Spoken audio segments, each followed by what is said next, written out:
Yep, There is a network error. Please try again. but we're live. We're live and things work. Hi, everyone. Hey!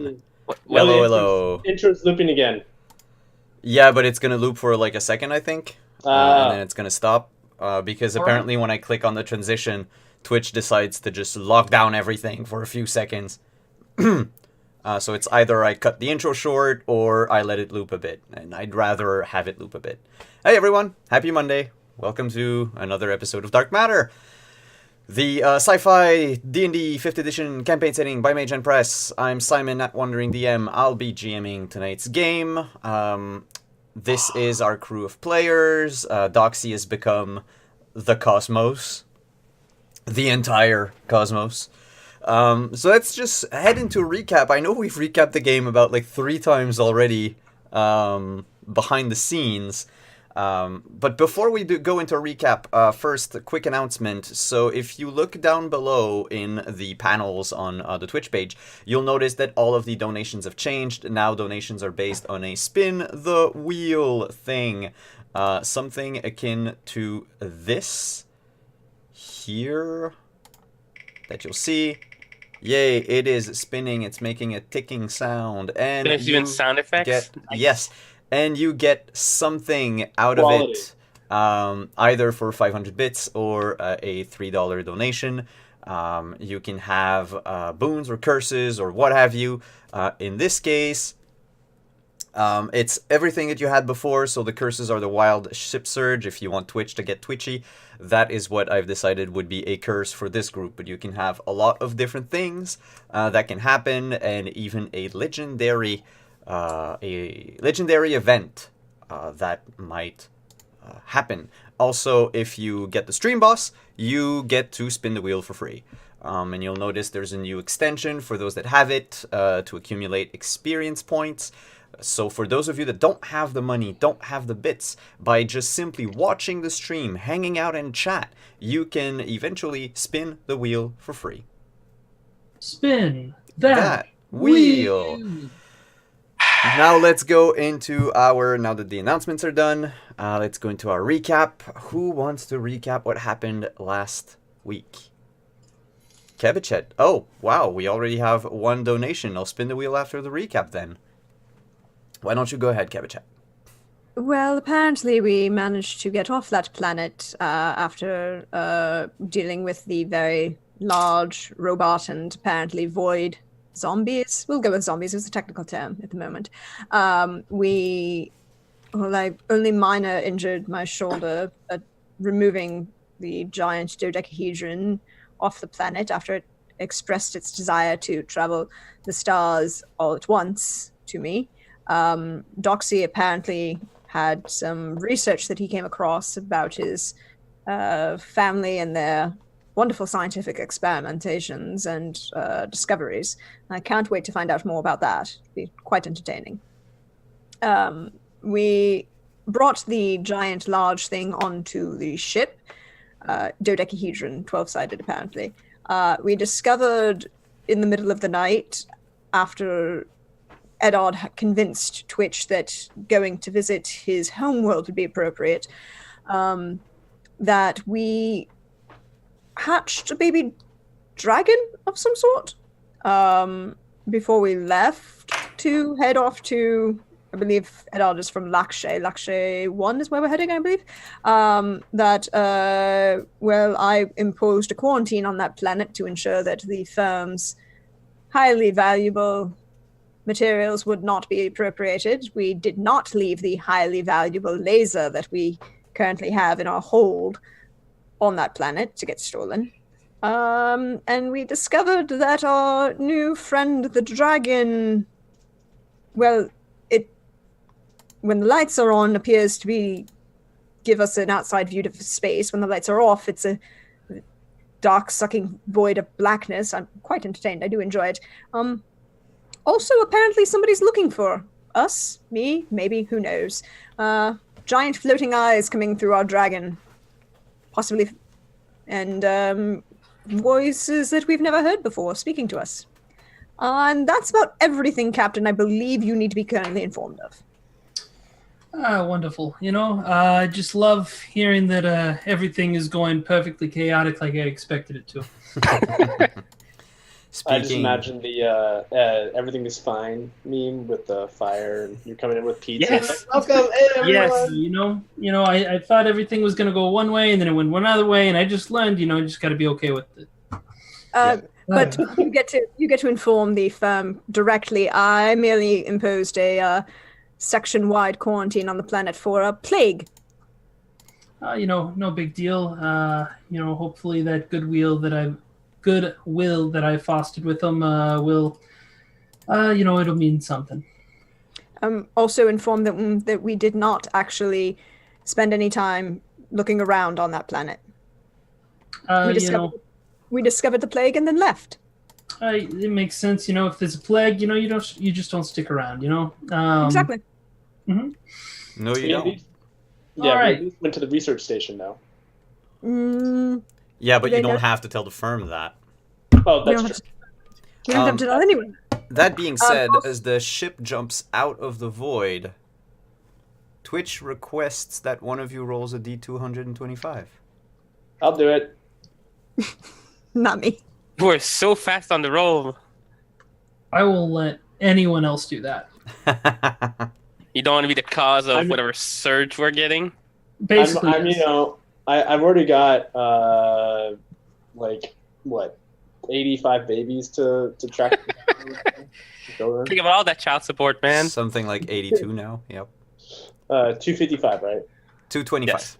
Cool. 225. My bad. That's okay. 81. 81. Sounds like we got that one before. We did. Didn't I get that one last time? Yeah, There's- so there's a lot re-roll of because it happened like right at the end of last episode. Oh, really? It's the tumble into elemental earth plane. Oh. That's Hey, right. 209. 209. All right. So that one I don't think we've ever had.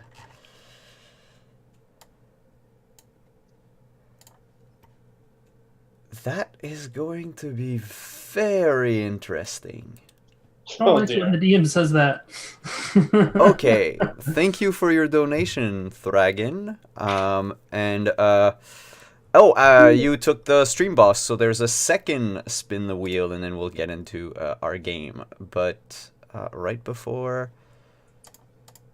we go to see what happened with our good captain while the crew was away, someone else needs to roll a D225. I'll do it. I was going to offer again, but I was like, I feel like I'm just, I don't know, I'm feeling generous today. Oh, look at that.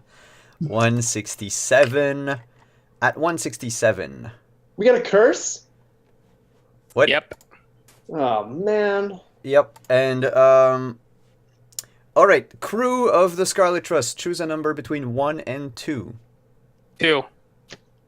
2. 1. 2, 2. All right, so 2 wins. Every woman aboard the ship falls asleep. Oh, shit. Those All that right. identify as women or actual females? Identify as women. Okay, just wanted to clarify. So Just and you. and just you actually. I think it's just you. And Stella. No, Yeah. not the dog. Well, yeah, in a way. I mean, she's had a really bad couple of days. She probably needs it. Is it like instantaneous, like sleep? Yep. So you And were it's talking. You were talking around the table, and you heard the voice coming out from the dragon saying, "We have found you," and then Kebichet just yawns and falls asleep. But during that time- Excuse me, I'm gonna panic a little bit. Meanwhile, No. right before this happens, our good captain Zendak was going around the ship and exploring the nooks and crannies of the other rooms that had been unlocked by Twitch. All right. You've the only one that hasn't been checked out yet in detail is the hangar bay. Okay, I will check out the hangar bay. It's as you see on the map, there is actually a ship in the hangar bay. All right. A small Vect fighter. Vect. Yep. Interesting. This ship is an amalgamation. Yeah. Yep. Seriously. It's a I want to say one person or two people not transport but fighter. If it's a fighter, it's usually going to be one person. It's yep, in this case it is a drone. Mm-hmm. Except that the inside of the ship has been retrofitted to fit a living creature instead of a Vect. There are no controls for the ship. When you sit in it, you put this helmet that's connected by wires to behind the pilot's seat, and you apparently, from what you can deduce, pilot the ship with your mind. That's neat. So what does that mean in terms of, like, are pilot checks easier, or mechanically speaking, whoever wants to pilot the fighter is automatically proficient with whatever it is that the weapons that are installed on the fighter. They are automatically proficient in piloting if they weren't already. And they automatically gain the, I want to say it's Ace Fighter feat, but that's not the name of the feat. The roll feat. No, there is the Ace Veteran Dogfighter. Oh, Veteran Dog. Veteran Dogfighter. Okay. Veteran Dogfighter, the moment you sit in it. Even if you've never... It's kind of like a Matrix moment. Mm-hmm. You sit in the ship, you put the helmet on, and it's just... Whoa. I know Kung Fu. Okay. I know how to pilot a fighter. Cool. The thing, however, is your fighter looks very old. Mm-hmm. Like, you recognize it as being of a Vect construct, but it looks like it's taken a beating. Old enough that my Legends and Lore feature, or Myths and Legend feature, might be applicable to understanding it. Does that require a roll? You have advantage on intelligence checks related to researching creatures, spells, and other ancient or secret lore. Then, yes, make an intelligence check. A history check. A history check. Alrighty. Yep. So we're going to click that button, and 17. You recall it's like it's a legend of in a few worlds, a few Vect and Dwarven worlds after the war, there was this vigilante that would harass enemies of the Vect constantly. Mm-hmm. Never killing, only disabling their system. He would pilot, or they, or she, or whoever it was, would pilot this small, extremely agile craft, painted jet black, which in this case, in this instance, the ship isn't jet black anymore. Most of the paint has been taken away. The ship went by the name of the Bat. The Bat. The Bat Wing? No, just the Bat. Oh, everything okay. everything else is copyrighted for some reason. Okay. Gotcha. But it seems like it is the Bat's ship. Okay. Alrighty. So I will take note of that. And do I notice anything like this somehow being synced up special to the ship? Like, for example, if we were to go into a different plane of existence because of the thingamabobber, the portal? The portal? the transplanner portal? Yeah, like if that were to be active, is it clear that this ship would be affected by it, or nah? Yep, the ship would actually be protected, and its outside would be encased in whatever armor needs to be worn to protect against the dangers of a different plane. So, for example, fireplane, the ship would be fireproof. Mm-hmm. And would look like a ship made out of, molten rocks and lava. Gotcha. Hey, Twitch, you around? Yep. Just curious. What's the first thing you remember? The first thing I remember, Yeah. someone turned me on. That's I mean, in a the pretty sense good that, first memory. yeah, I don't know. I remember a bunch of people came in. It was dark. I was barely awake. And I think I tripped over my controls and activated the defense measures and killed them all. I see. Well, I appreciate you not accidentally tripping over your controls and activating your defense measures while I'm in this ship. I appreciate Nah, Cabbage and Doxy have made sure that I can't even by mistake, or anybody else cannot, implant a virus in me to make me do it. I gotcha. This ship, you ever heard of the Bat? I've read the comics before. This ship looks pretty familiar to those comics, doesn't it? It does. Yeah, Do you think just it's the curious. real one? It might be. It might be. I was hoping you'd be able to tell me that. Do you think I can write it? Do you think I could fit in it? With you being an AI, I imagine you can fit into most things. That'd be amazing. I could be the Bat. You could be. And I could just picture like I could be like Twitch, the new vigilante, and I could fight against the armies of the Harlequin. Yeah, you could do that. We could even call you like Bat Twitch or something. Awesome. Yeah. So, Captain, don't I like you.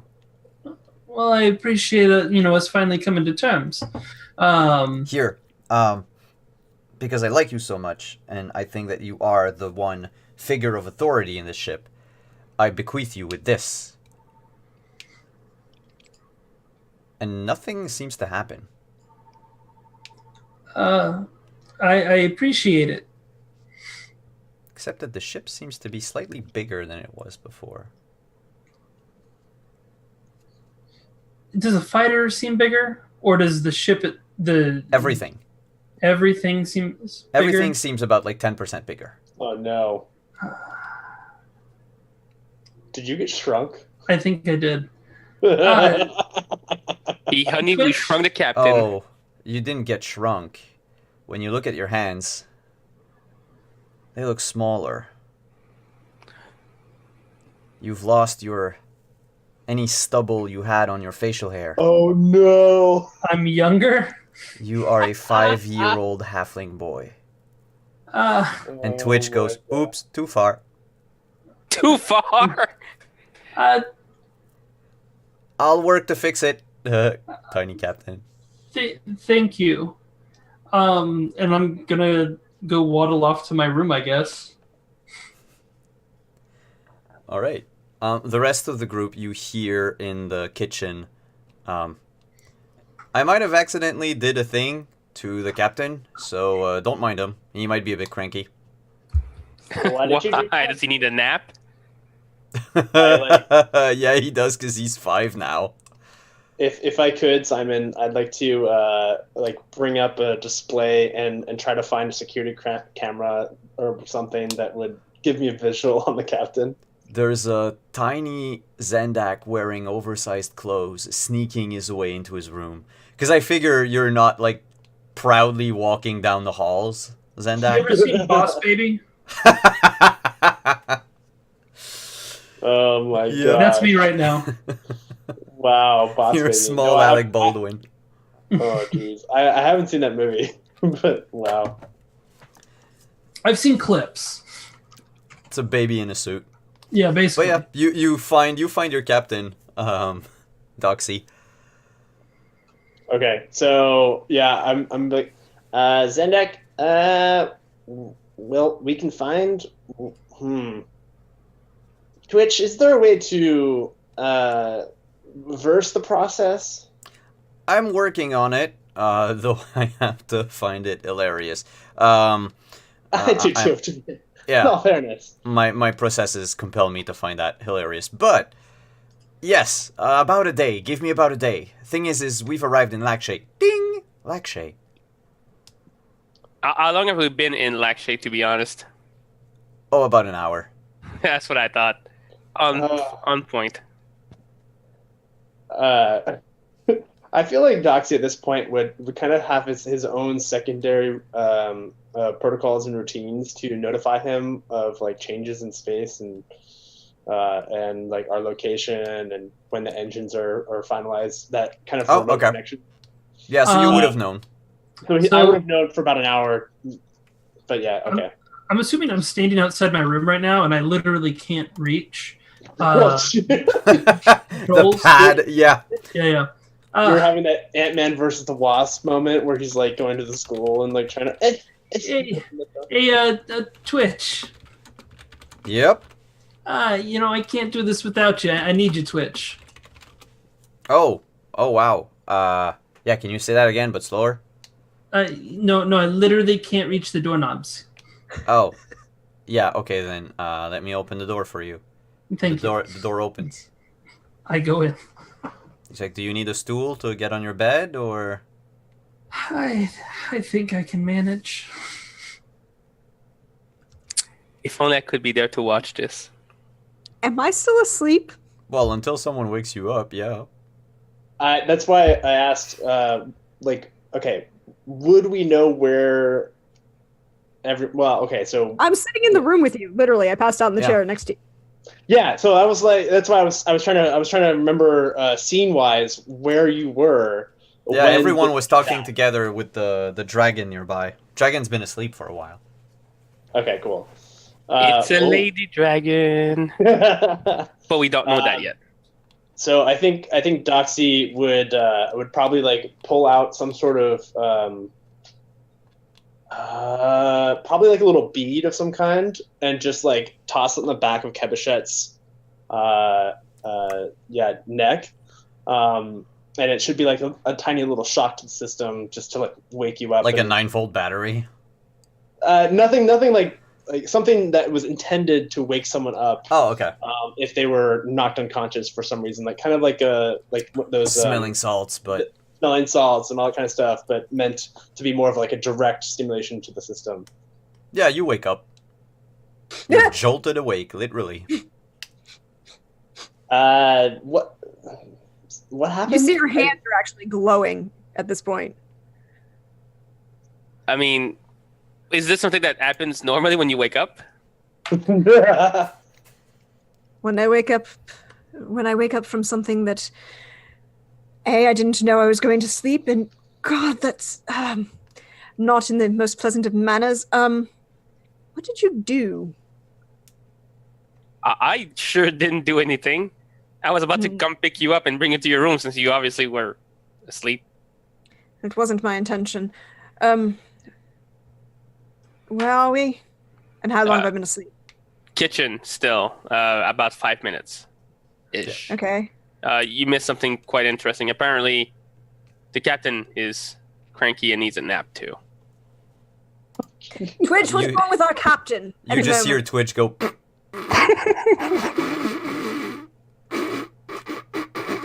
Captain is a kid.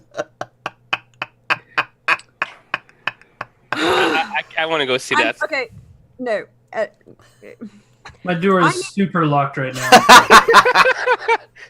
It's okay. I'll bring the reg gun. We'll be fine. No, I don't need it. I don't need it. I need a shower. I'm assuming where we're supposed to be. Doxy, make sure you've got taken notes of everything. I will deal with the captain. I think I can fix this. Okay, Hopefully. will do. All right, so you go to the captain's quarters.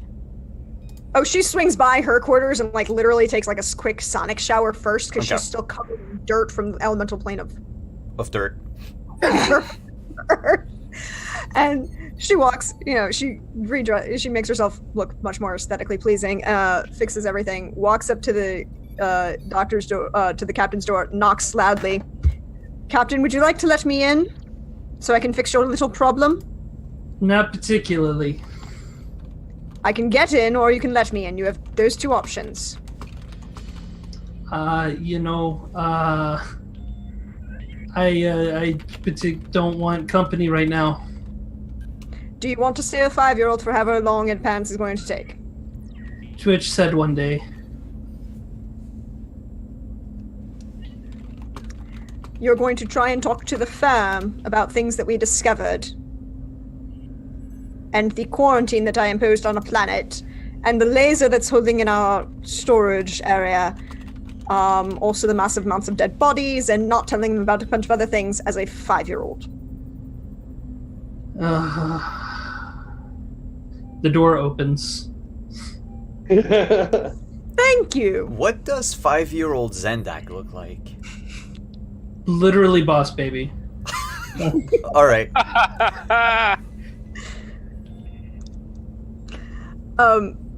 She closes the door. All right. Well, first things first, I need to... And she pulls out, like, her little scanner, medical tricorder, Mm-hmm. to determine if she can do what she wants to do. What is it that you First. want to do? I want to use a lesser restoration to fix this problem. Yep, that would work. Great. Except for one thing. I don't like that. Zendak, you are now permanently 1 year younger than you were when you first started the game. Okay. Oh, wow. Permanently 1 year younger, like I'm Well, never as in you reverted a year back, but you're not immortal. You Okay. just added a year to your lifespan. lifespan. Yeah. You know what? I can deal with that. I can deal with that. You know. Sounds reasonable. I appreciate this. Now that I'm me again, I suppose I need to make a couple calls. Oh yes, here are the bills. Uh, Have a you nice know, day. um, She walks out. the bills get shredded. They're just copies anyways.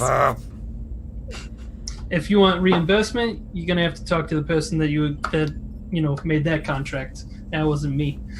I came out ahead on the deal anyways. Yeah. Didn't have to pay for it. Anyways, so I'm going to call the firm, I guess. She's gonna head back to the dining room to check in on the other two, and send a mental no, she can't. She would just snicker to herself. Twitch, you got that all on film, right? Yep. File it under medical necessities. Sure thing. You call Kithri, the middle manager. Mm-hmm. Kithri is unavailable at the moment, but please leave a message and she will get back to you shortly. All right. So interesting turn of events on the planet. We got there and everybody was dead. Everybody was a zombie infected with some sort of void type energy. Our medical officer thought it prudent to declare a state of emergency type quarantine thing, so that the planet would in theory be Your protected from raiders. your screen starts to like twitch, shake and go, like snow on a TV. Mm-hmm. And then it shows the face of the spider. Who I was actually hoping to speak to. Perfect. She says,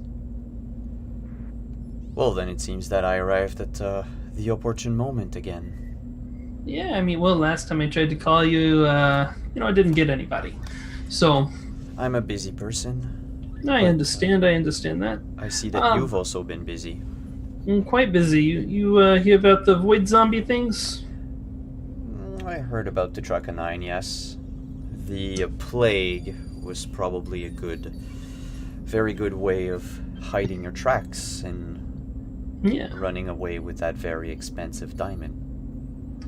Yeah, the laser is, in fact, equipped with a giant diamond. I'm curious what your interest is. None, I just want to make sure you're not going to sell it right away. Yeah, I have no intention of selling. Oh, good. Good. In fact, I appreciate the advice on following the money. I was able to root out some trouble because of it. Well, now that you've fixed some trouble, would you like causing some more? It depends on for who. Well, cause it on my behalf.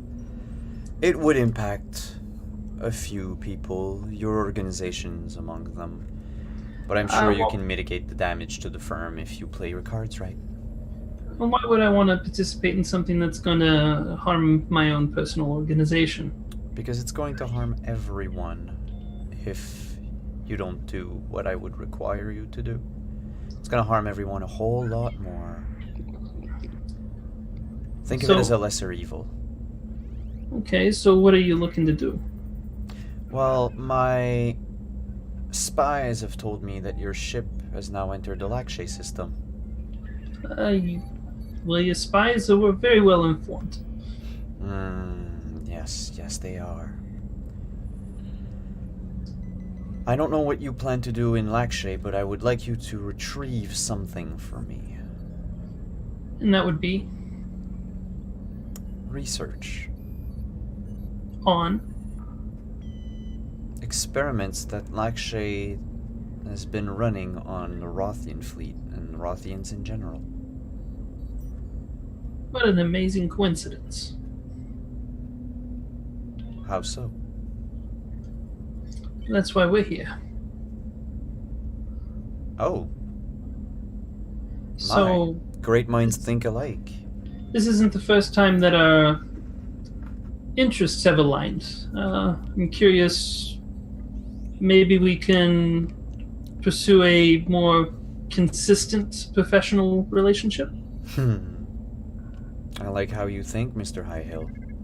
Or I should say Captain. I appreciate it. Well, if all goes well, you can perhaps meet me on Paradise One. Oh, absolutely. That planet is, great place to relax after what we've been through. I know. So, now, once I have this research that we were going to retrieve, what is it that you want me to do with it? I want you to broadcast it And share it with the world?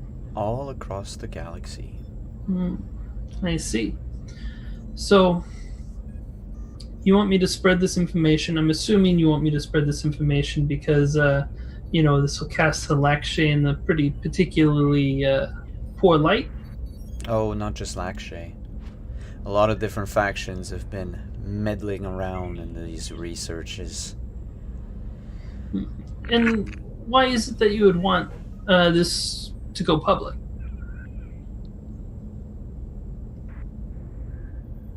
I can't talk about it.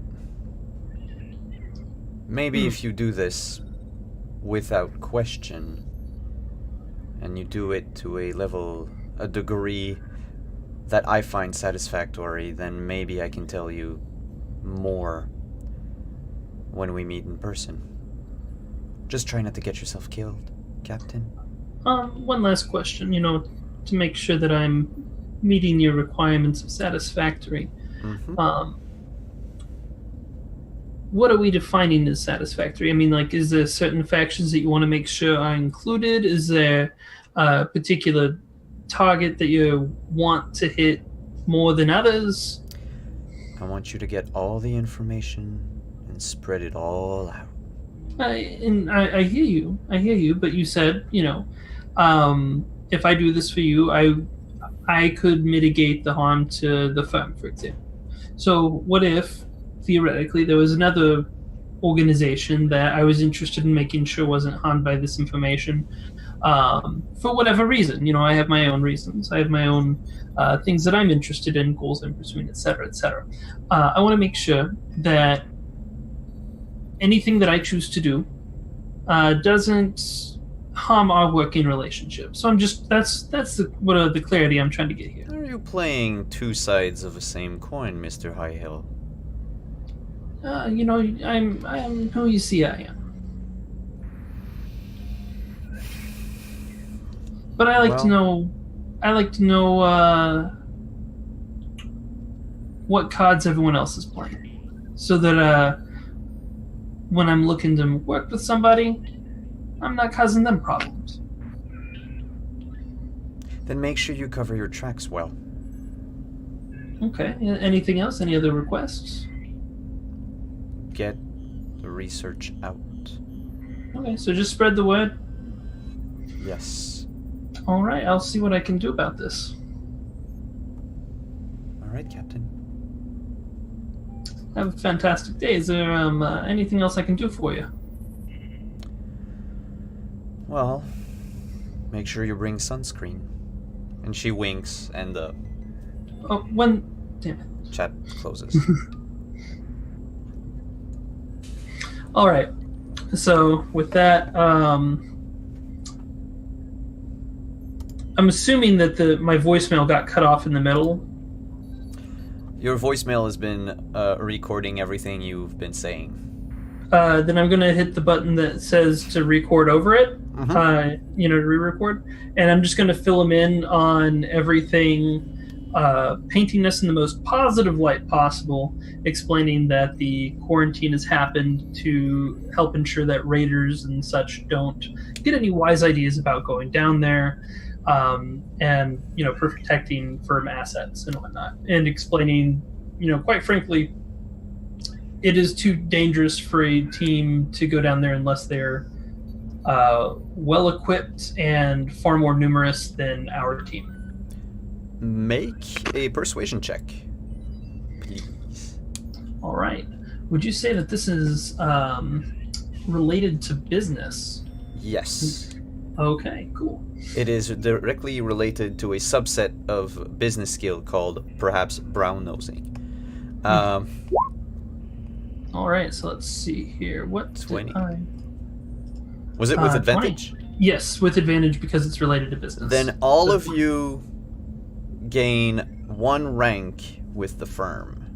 1 renown. So if you didn't have any, now you have 1. If you had some, then it increases by 1. Is there a spot to put that on the character sheet, or? Put it in your notes or your background. I don't think there's a specific place on it for renown. Thank you. Because I think renown is mostly used with like Adventures League. So the sheets on Roll20 don't have it.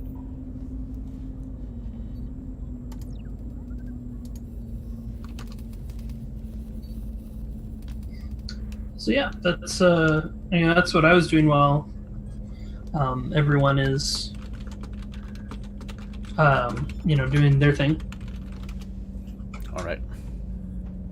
So, Keb, you were snickering to yourself, asked Twitch to send you the info, which it did. It's now filed under your medical folder of weird stuff that can happen on the ship that might be a health hazard. What does Doxy and Eder do during that time? And then I come back into the room with them and have a cup of coffee. Or tea. She doesn't drink coffee, tea. All right, so so I would probably be in one of the few scenarios where I'm not in the engineering bay.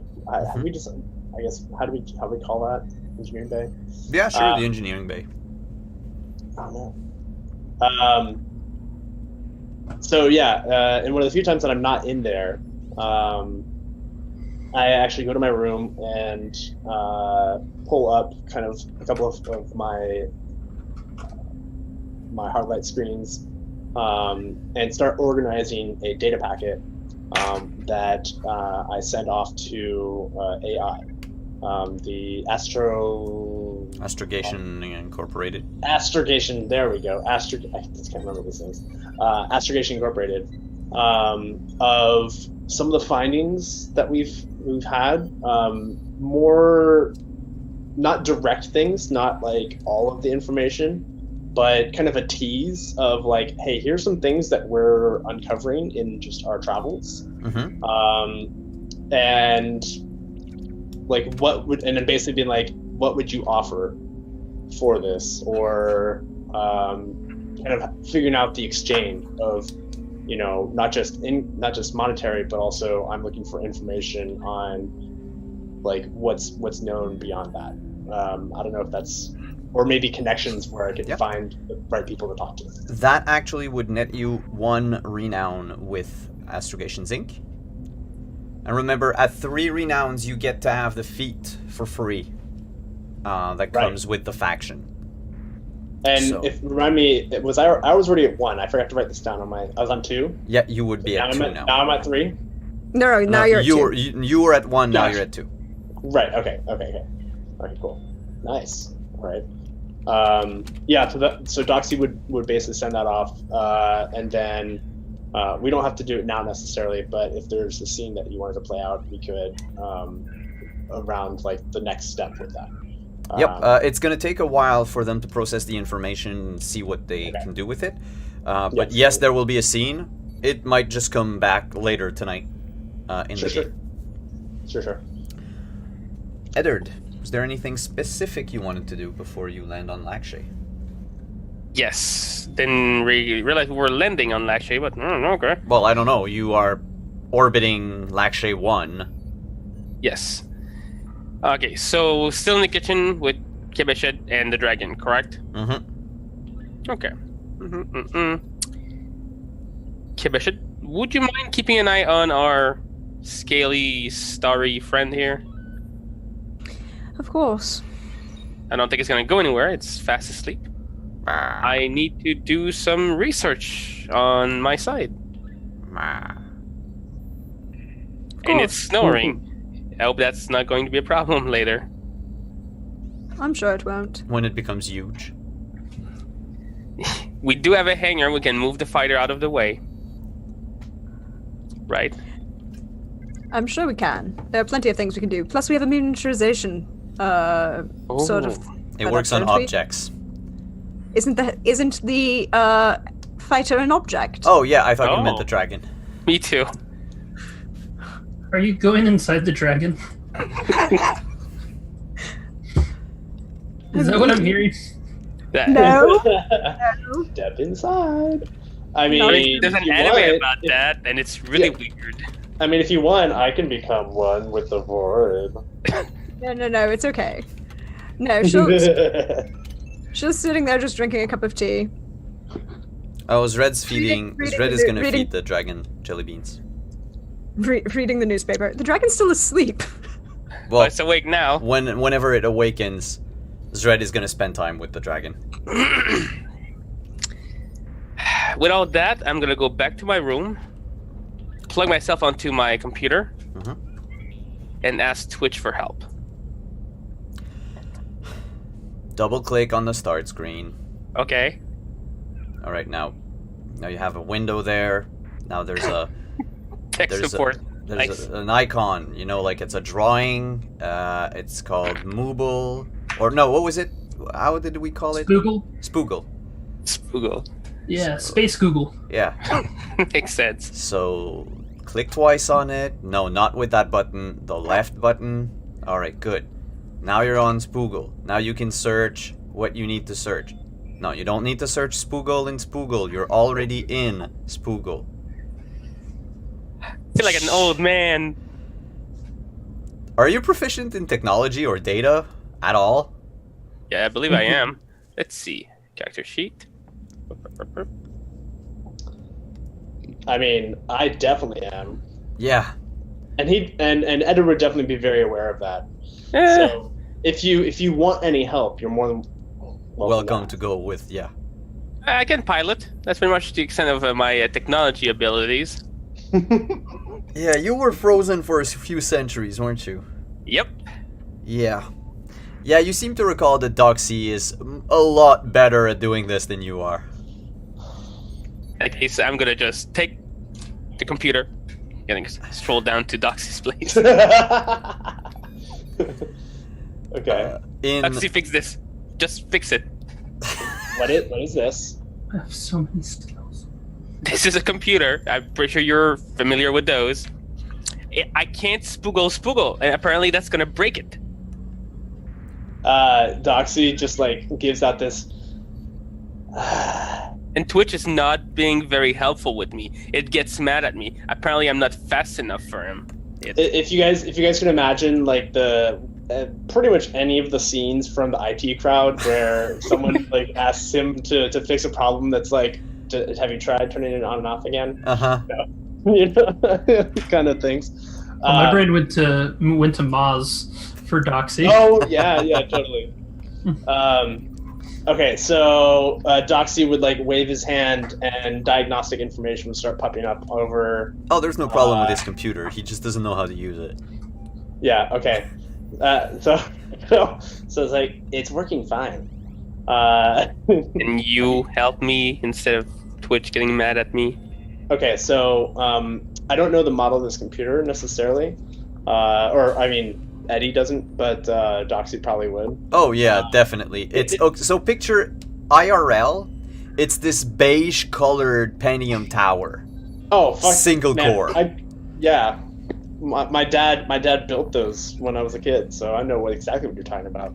All right, so Doxy would be like, oh yes, this is the model T1214. Okay, so he just like, not even using the normal button, he just activates it with some of his hard light. Like, that's, yeah. You have to install 500 drivers to get the hard light compatible with, like, retro compatible with that model. Fortunately, like, with Loxy's help, like, the AI basically takes care of all of those crazy little update things and whatnot. And I imagine that it wouldn't take Doxy much effort, just with all of his proficiencies and expertise, to basically get it up into a workable state that I can then hand off to Eddard. And Eddard, what were you trying to accomplish? I mean, I know that you've been a little bit out of touch lately, with technology and everything, with your situation. So, I guess let me know. How can I help, friend? I just want to do a search on a few people to see if anything comes up, see if I can connect to any kind of phone book place that gives me info on people. Ah, yes, a directory of sorts. Yes, Okay. yes, a directory.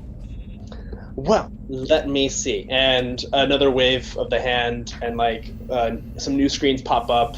Now, is it something, just for clarification, is this something specific that you are looking on the machine, or is it in a broader spectrum of the galactic web? I'm looking for someone that I believe came from the planet, and that's why we're here. Twitch told me that it's easier to get the information if we go to the planet. I see. So Twitch. it is proximity relevant. Yeah, Twitch replies, what I meant was to go on the planet and go and ask. You can't connect to the planet and ask like their computers? Oh yes, I can. Absolutely. Look, I'm gonna do it right now. And you notice, Doxy, that no. like on one of your display, Twitch gets Like, connect, alert, tries warning, to connect warning. to, yeah, Twitch tries to connect to the Lakshay One, like, National Archives, and it doesn't work. If you guys could imagine, Doxy has a like two-form authentication set up to make sure that Twitch doesn't like do anything that he's not supposed to. Oh no, he's doing things that he's supposed to. But you figure out, Doxy, quickly enough that Lakshay, their entire system is a local area network. Right. It so it's planet side. Yeah, it's off the Off the greater- grid. Yeah. They're a closed system, as they would call it. Yeah, that's it. They do not want to have anybody else across Makes the sense. galaxy look into their stuff. So what does error 500 means? Does it mean that Twitch is broken? No, never Well, mind. It's That a code means that 18. We have a code 18 in engineering. We have a code 18 in engineering. What's that mean? It would seem, editor, that we will have to conduct some social engineering, as my compatriots would say, as this is a closed network, and we will have to go onto the planet. I mean, even someone as skilled as myself can't connect to something that's not connected. So the computer is broke. No, it was designed this way. I have flashbacks from work. Me too. That's why I'm doing this. It's therapeutic. You have no idea. This is painful. So if I leave you the computer, can we fix this? Well, the Twitch computer's says I'm gonna off. space you. Doxy literally just takes the computer and, like, it was on his workstation. He gives it over to Eddard and says, "Your computer is fine, and I've pulled all relevant data into my own system. So if you need any information for me to look, or if there's anything that you want to look up that was on that you couldn't access before, I can now access it." Okay, so I just go put that back on my table? Yes, you can store it however you like, and just come ask me for whatever you like. You didn't mess up any of my solitaire save games? I need Well, to I go back may to have- those. I may have deleted all of your porn, but It's okay. Apparently, I'm not the one with all the porn. I'm gonna walk away. I know who has all the porn. oh yeah. Who?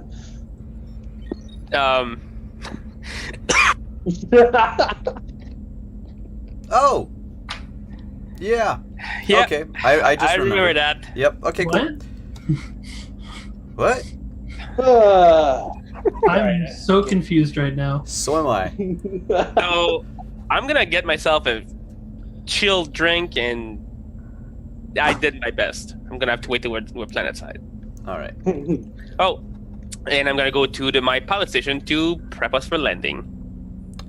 As you move the ship to land, Twitch says, "If you want, I have a backup of the galaxy's entire repository of porn." Send that to Sendax computer. He'll comb through it. Oh god. All right. Oh. Zendak, you get a notification that your computer is full. Hey, Twitch, what happened? Eddard asked me to send you the entire galaxy's worth of porn on your computer. Apparently, you needed it. Oh, I think he misspoke. I think that he said that he wanted it sent to his, all of his family members. Oh, that's what he meant. Ah, you humans and your weird terms. Yeah, like I said, I think he misspoke. Slip of the tongue or something. Could you please delete all of this from my computer? It's very important that I keep space available for, business. And Oh, no problem, Captain. I like you now, so I'm gonna do it. I appreciate that. And is there something when we go down to Lakshay? Is there something you want me to bring you back? Actually, if I may, Captain, it seems like I can't follow your order. You see, Eddard doesn't have family. Oh, okay. If you could just send some notifications to his computer that he's an orphan, then Oh, yeah, sure. okay. And then Ow. Yeah, the wallpaper just becomes like bold lettering. You were adopted. and, I mean, so yeah, if there's anything that I can bring back from Lakshay for you. Give me a second. I need to time out Nightbot. Nightbot because apparently spelling Twitch in chat doesn't work. You were saying, Zendak, I'm sorry. Is there anything I can bring back for you, Twitch?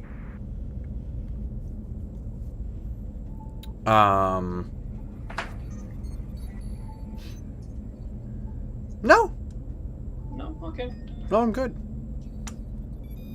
Alrighty. Well, anytime we make Planetfall, if you want to request something, just let me know. I can't promise that I'll be able to bring whatever you request back, but I promise I will try. All right. I'll make a mental note of it. Alright. And my computer's clear? Yes, it is. It is. Oh, thank you so much. Thank you so much, I've Twitch. deleted all of it. Would it be possible for you to restore the files that weren't Porn-related. uploaded within the past hour? Oh no, I meant I deleted all the porn. Haha, that was a Oh. joke.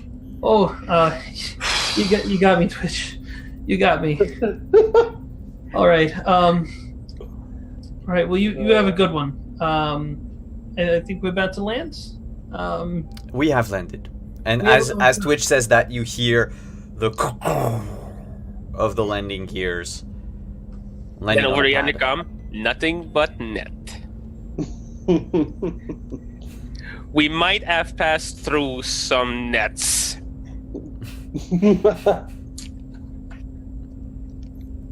But yeah, you are now on Lakshay 1. All right. So, What?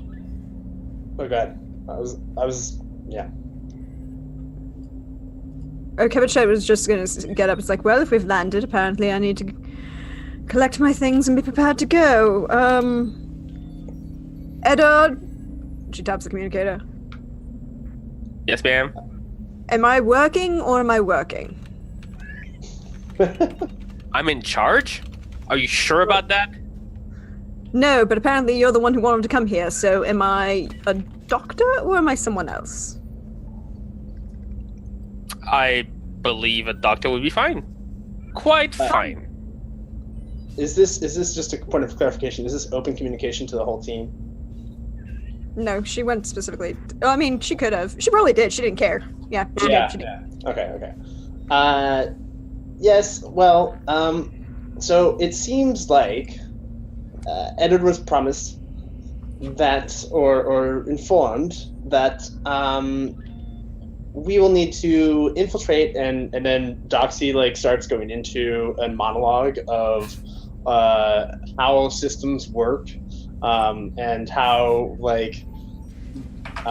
there's an intricate closed network that we need to plant, and starts detailing a plan of planting a device so that way Doxy can gain remote access and download all this information and essentially do the there's so many heist movies I could reference right now, but yes.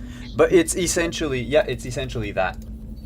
So, why aren't we just asking? Oh, That's what I was about the to say. perfect movie to reference. Anyway. Why aren't we just asking? I mean, I'm with her with this one. You know, I guess we could just ask, but Yeah, let's, It's let's more try fun to hack. Yeah, let's play the diplomacy hat first. If the diplomacy hat doesn't work, we'll go your way. Okay? Let's stay legal as far as we can. I'm always legal. I don't know what I you're mean, talking about. technically, I'm not breaking any laws. That you know about. The fact that you have to add the word technically before means that you probably are. You probably You know- are. All right. Well, in that- so, And in that case, I should put on something a little nicer than this. Oh, I'm sim- good idea. I'm gonna go I'm through simply- my wardrobe. I'm simply testing their security systems and giving them feedback at the end. I'm Oh. doing this for them. You're one of them hackers I've heard about. They call them white hats. okay. So, anyways, we're gonna try the diplomacy first. So, Okay. put on some nice clothes. Just look put together. Have we congregated into like a? Yeah. No, not yet. It takes me a long time to actually choose my clothes. God. Whereas She's- Doxy's just like change appearance. Yes. You scroll through a menu. Beep. Yeah, it's like. She's put on like not quite full regalia. She left The like helmet. if you're looking. She left the headdress. She doesn't need the headdress. Yeah, I would say And the that. cloak. She wears the robes and the aesthetic, but she's also leaving the staff behind. I would say that Doxy probably went kind of gnomish ambassador regalia with like some technomancer kind of vibe going with it. So you all look fire. Yep. Zindak is in a suit as usual, but this one is Vanta Black. Oh God. I'll be coming out with a So officer's cosmic. uniform. I love this jumpsuit so much, guys. I'm sorry.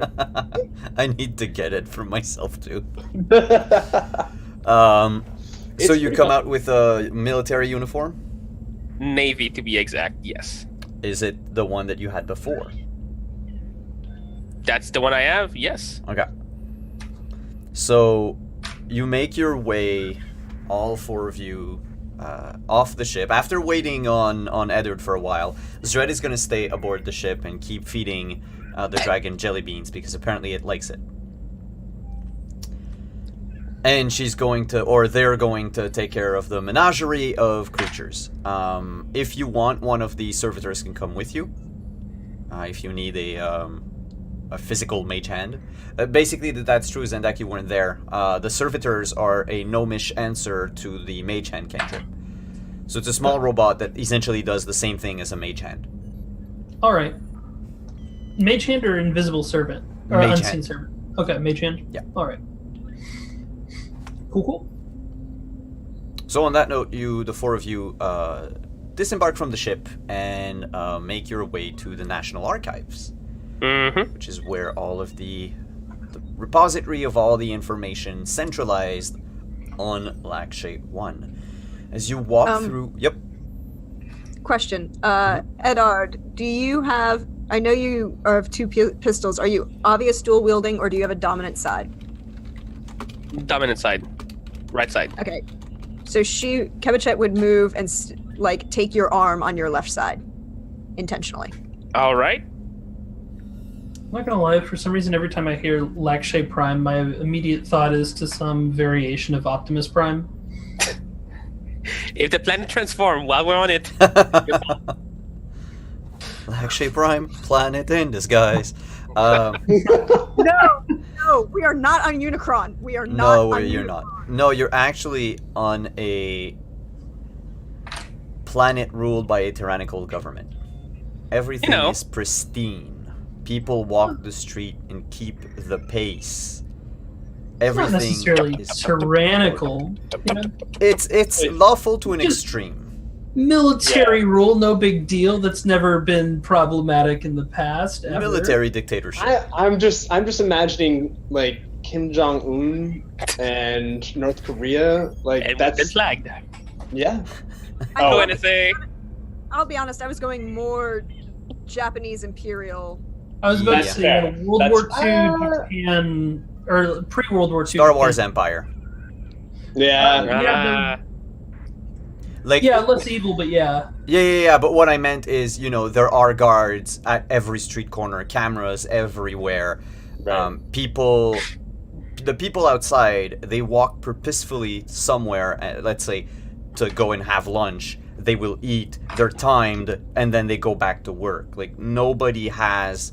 It's a lawful neutral to the extreme. Mhm. Yeah. Mm. And you The law is the law. stick out like a sore thumb. Have you seen us? Yes.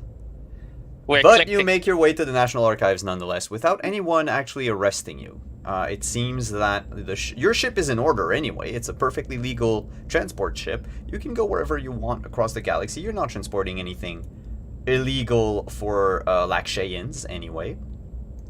Wait, so And- are you saying that we're transporting illegal stuff for other people? Probably. I mean, we've got a dragon that is vision into the cosmos.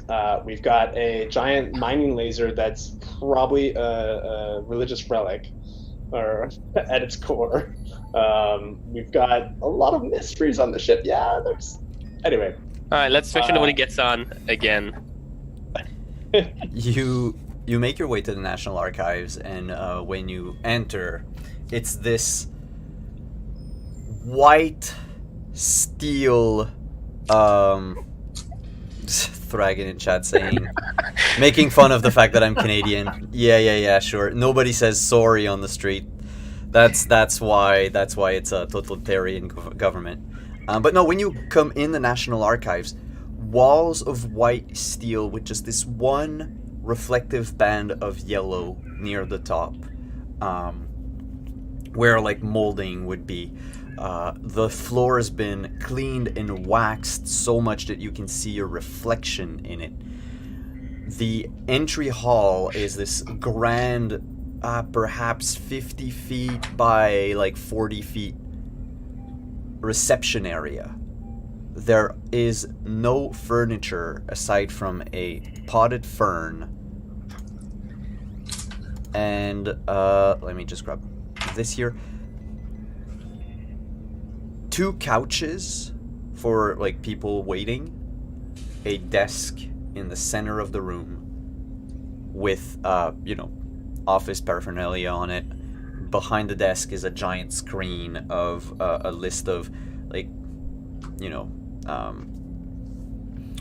books or articles or anything that have been like rented out. What's late, what's not, what's out of stock, what's Something's late. available. Well, some people do take like physical media still out of there interesting. Present because time. it's the National Data Archives. disks. Yeah, sure. So everything's been archived. If someone's researching something that happened thousands of years ago, chances are that, it's still in physical form. Yeah, physical storage. Yeah, Pretty common still. the tower in which this place is hosted is roughly 50 floors high, and you are on the first floor, and looking at the map that is displayed behind the desk, you notice that the recent, so like the last 300 years of history, newscasts, recordings, warnings, what have you, are all stored on the ground floor, the access to which is public.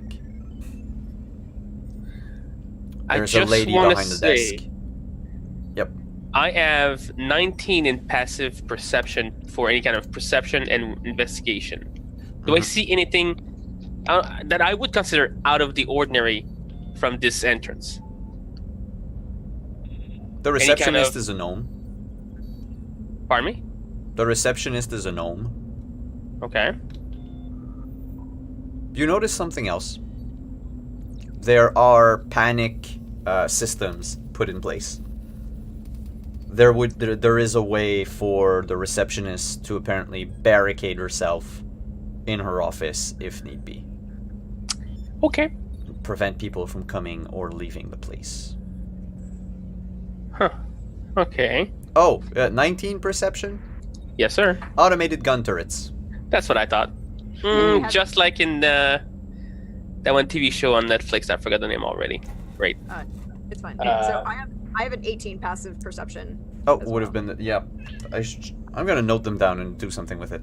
But 18 and over, you would see they're not there. They're slotted into the ceiling.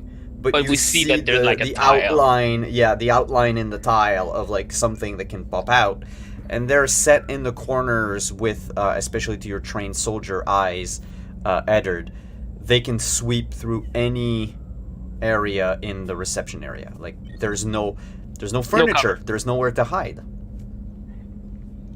Except behind the gnome. Oh hi. Yeah, that one. Can I roll to see proper procedure for dealing with Lakshan archives? That's not a bad idea. Because I have no clue. Yeah, roll history. I'm assuming this is business and legal proceedings, so I would have advantage. Yep. Yes, Doxy. Can I do? Well, I was going to say, can I do the same thing just so that Doxy would have relevant information? He probably would have done this beforehand. But... Jesus, man. If you want to have the information for yourself, yeah, make a history check. All right. To anyone in the group who would like to know. Jesus! And Eddard, the one Lakshayan in the group, is like, I am oblivious. Hey, it's because he's used to what it was like 300 years ago or whatever. So Yeah. That totally makes sense. he's just using like outdated protocols is the issue. You Kevin go said in. it's just- Yep. Kevin is just here. She knows just enough to get in and out, and that's fine. She doesn't worry about it. And yeah, Eddard is just he'd come up to the desk and go like, "What's up?" And the gnome would be like, "That is so 2,000 years ago." But yeah, I mean- it's a tiny gnome lady. Picture the receptionist from Ghostbusters, but as a gnome. The God. original. The original, yeah, the like redhead, little whiny, high-pitched voice with small glasses. Yeah, the woman who hid how smart she was, made everyone else around her feel better, and manipulated everything around her. Yeah, okay, I like her. Oh hi, welcome to the National Archives. Oh, hi. Oh, a fellow gnome. Hi. How are you doing? Yes, we're here seeking information for my friend here, Eddard. And I guess Simon, if like a kind of precursor, what would be the protocol for? So, collecting yeah, because I didn't tell you guys. Yeah, you didn't. natural It is. 20, It is the same 27. thing. It is the same thing as a regular library, if you will.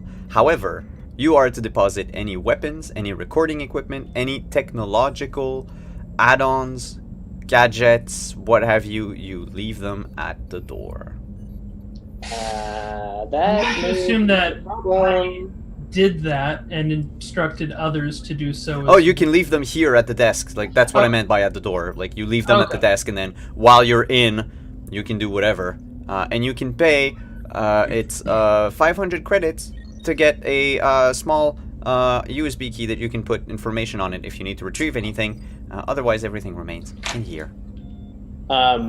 With that 27, would I be able to kind of tie that into like a loophole that I would know in the system that would allow me to take my own storage device of some kind? With a 27, you would know that legally speaking, there is if you are part of like a maintenance crew. But that would someone would have to persuade her that you are, and y'all don't have your IDs on yourselves.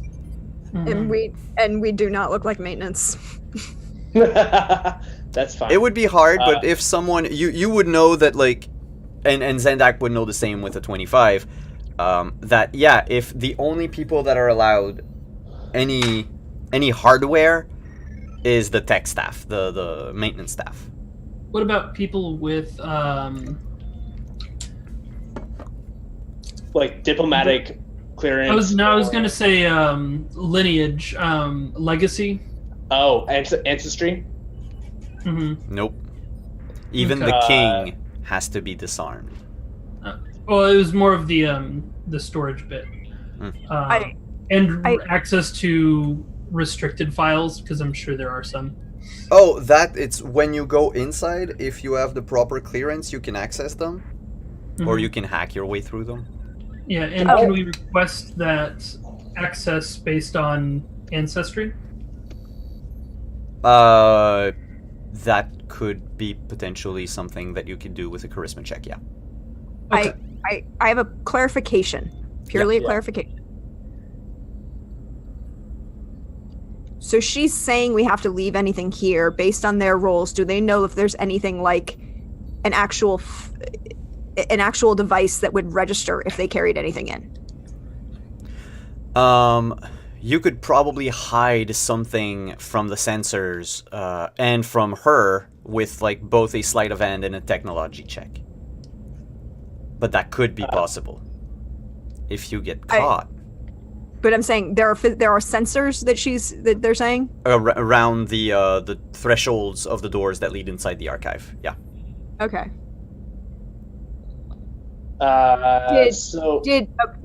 Did either of the two of you tell either of the two of us about this protocol? Yes, I would be telling you to leave the stuff at the door. Well, so I was going to say, Simon, I think this is like one of those opportunities that we could do a flashback or like a narrative rewrite kind of thing. Mm-hmm.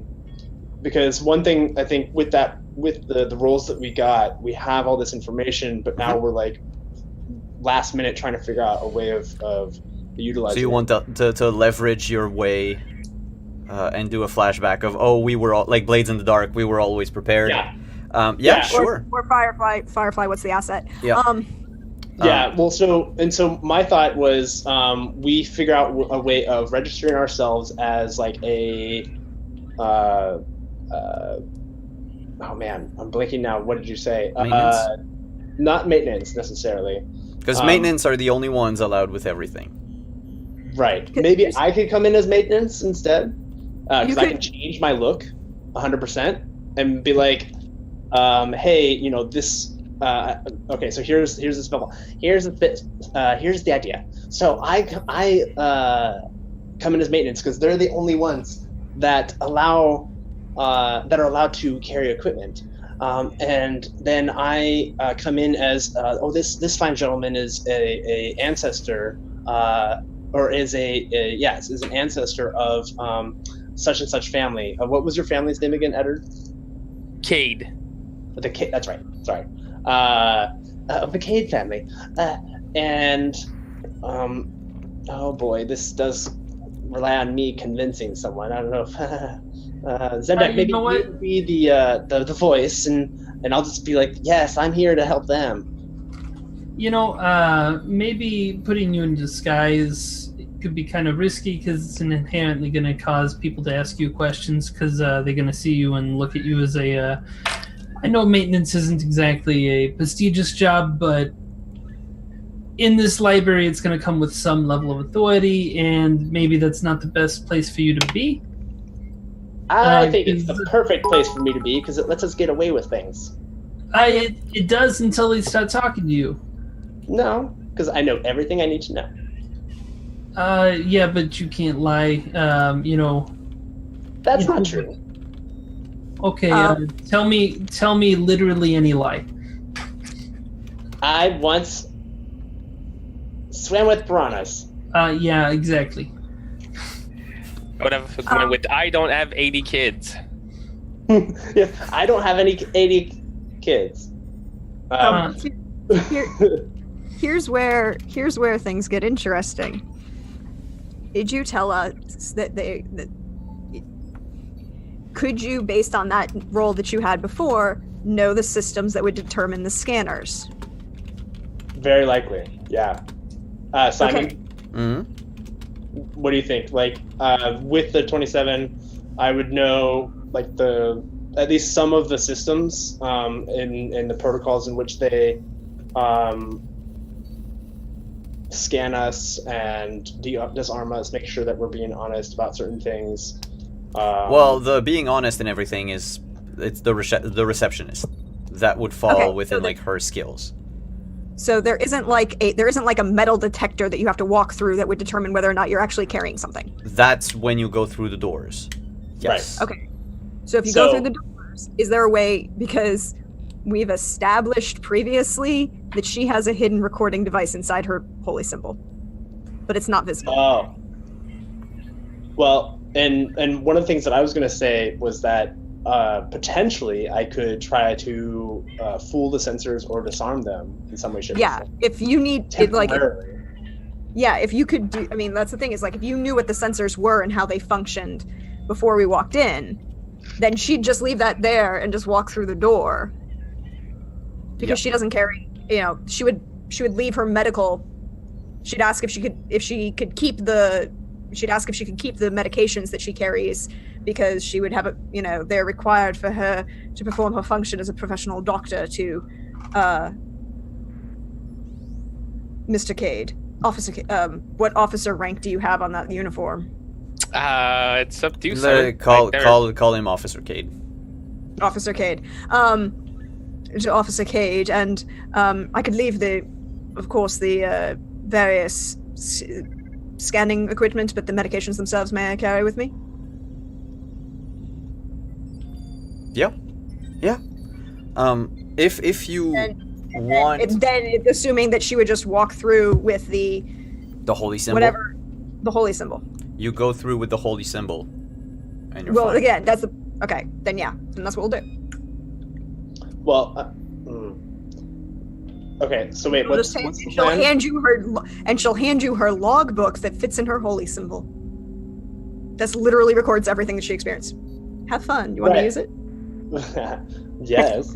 But I mean, also there's like other information. I don't know. I guess. All right. So to the group as players, and to move things along a little bit, I guess. Do we want to focus on trying to get me in with my gadgets and my tech stuff to try to access more data than maybe they want us to, or do we want to? Because like that's the main thing we're trying to do here. Like we can try to be legal as possible,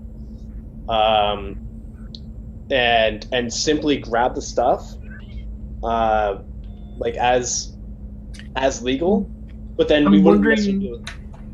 If No, but we I'm saying can play off the fact that he is the son of these famous researchers, if we can prove that, it's Who, me probably or sorry. Eddard. If we Oh, can right. prove that Eddard is in fact a legacy, one, it would help establish us with a lot of authority because we found this guy who's hundreds of years old, and we probably get some access that we wouldn't otherwise have simply on the fact that he is who he is and his parents are who they were, is what I'm thinking. Now, we could go the hacking route, but there's obviously that inherent risk of getting caught, and we can always go back to the hacking route if the legacy diplomacy route doesn't work, is my thinking. And off of that is what I'm saying is like if I walk in, if we've established according to Simon that I can just walk in with effectively a data control device, recorder on me, and then walk through. If you are asked to leave everything, it's the handoff in red, right? She comes. I guess- Helen Mirren comes in. She's got the necklace around her neck. Mhm. Walks through Yeah. security, picks it up, not a problem. She hands it Well- off to the other guy who uses it to lock the doors, and he hands her an Uzi. I mean, so if I walk through carrying it and I'm not bothered, and I just go, okay, here, use this to do whatever you want, because they're going to check you for all the equipment, but they're not. Assuming that Simon is not currently lying to us about me walking through that security system. Well, so I think we have 3 plans or 3 routes. Possible, yeah. Right. We have myself making sure that I'm able to bring my equipment in to do hacking, disguise myself in some way, shape, or form. We have Zendak and Eddard essentially spearheading the social aspect of like building up the legacy idea, this whole bit, and then we have your Cabichet's recording device that essentially can get us all the information, or at least some of the information that we want, beyond what just like taking out the books and the hard storage devices. What I'm saying is like if we can't get you your gear, and I hand you this, can you use this to hack the systems? Is what I'm saying. Oh, you mean like using it as a remote connection device? Yeah. Possibly, but I mean, does it have a way of connecting? Simon? So can I do it? So this would fall under the purview of Hollywood hacking, and because you're a genius gadgeteer, you could probably do something with it and make it work. Yes, you could MacGyver an iPad and change it into like something else. Okay. So okay. that- Good old that's- MacGyver. So I'm sorry, I wasn't expressive enough. What my point is, like, I can already get this device through the gates. If we can't get Sure. your gear through the gates, I would just hand this off to you and say, here, do whatever you need to with this. Well, no. So in this case, it would be me staying behind and connecting with your Oh, yeah. device. Oh, Yeah. then I would. Okay, then we can do it that way. Yeah, That would be sort That of the would- Shadow Runway. yeah, the Yeah, shadow It'd run. be Shadowrun way where we're social engineering this, where you walk in with a device that does not get detected or is like Mhm. basically looked over. Like for instance, when the Batman's scene Yeah. where Morgan Freeman puts that phone into the thing and like has this other phone, does that whole bait and switch, Mhm. and then they both mess around with the system. That's the kind of thing that we're trying to do. Yeah. Yeah. So, what do you think of that idea then?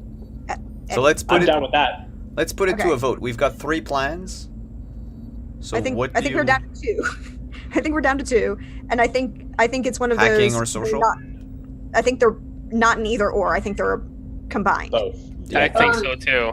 Yeah, I I think- think essentially we start off with the diplomacy, and if the diplomacy doesn't work, we have we have the device in there to start with the hacking. All right. Yeah. Is Now, that- Sorry. one question I have for both people who succeeded in their role, because apparently I can't. Can we get hard copies out? Like photocopies? Yeah, you pay 500 credits.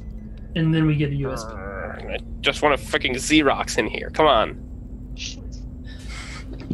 Well, that's what the data storage device is for. I'm not paying 500 credits for that. I'm going to have to memorize that. No, but that's why you get the logbook in, and then you can save stuff on it. And that's, Okay, you don't that's why have- we're trying to play the diplomacy card, and then if that doesn't work, do the hacking card. Well, Got I it. feel like we can spearhead both at the same time, where the diplomacy can be set up as a distraction as well as moving things forward in the hacking side All of right. things. So before you put your plans into motion, we're gonna take a quick break, and we'll be back with how will this plan to infiltrate a public library work out. I'll see you everyone in Wait, we don't have a 5 card. minutes.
Hey, we're back, everyone.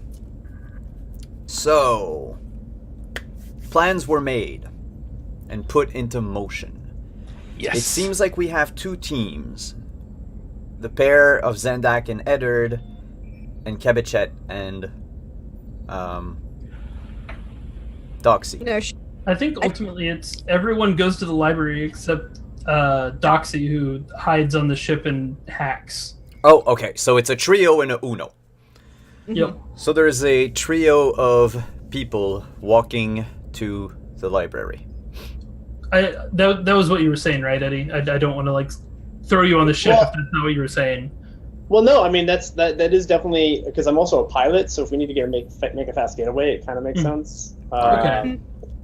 I just don't want to like trap you on the ship if that's not what you were wanting. No.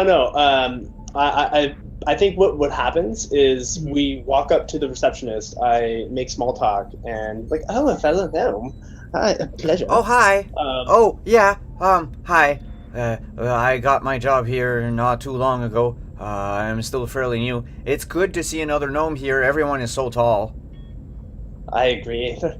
Sometimes it's just, well, the neck gets a little stiff. I know. I'm sitting on a phone book thing because the chair doesn't go any higher. It's a bit demeaning, but hey, the pay's good and everything is partly clean. Well, my friends and I are looking to collect some information for my friend Eddard here. Shoot, I forgot the rules. Yes, I have. Well, you see, I'm a bit of a tinkerer, and so I have lots of little gadgets. I'm just going to go back to our ship and drop it off. But I'll be back a little bit later, maybe. All right. Please take good care of my friends. It was nice meeting you. And I'll wander off and. And as you wander off, the rest of the group standing near the receptionist, you just hear her whisper, "What's your name?" Oh. Would you like his details, darling? I'm already writing it down for her. Oh my God! This is very sudden.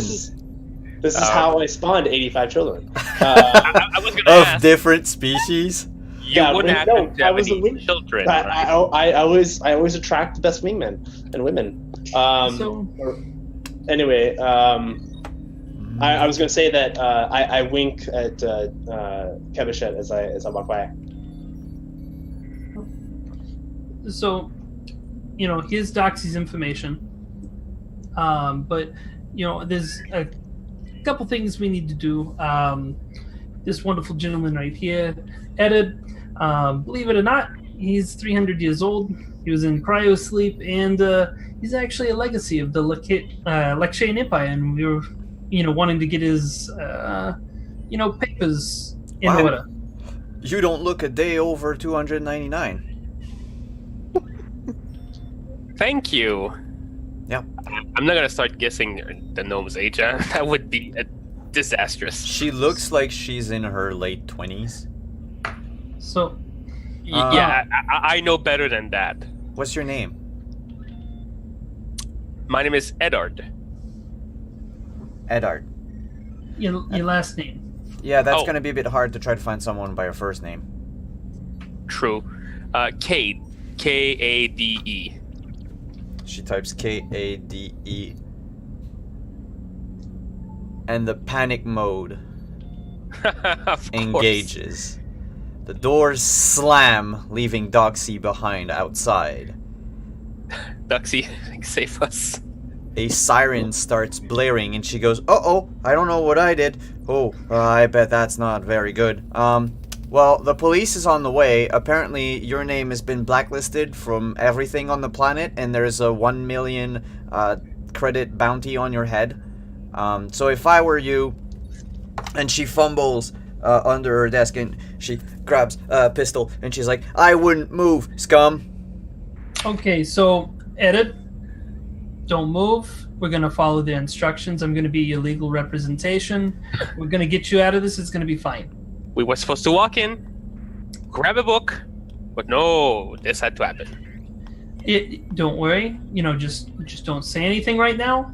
just don't answer any questions without talking to me first. And we're gonna get this straightened out. We're gonna get rid of this bounty. We're gonna get rid of whatever charges are against you, and it's gonna be fine. Doxy, can you make a charisma check, please? Charisma? Huh? Charisma? Charisma, yep. Ah.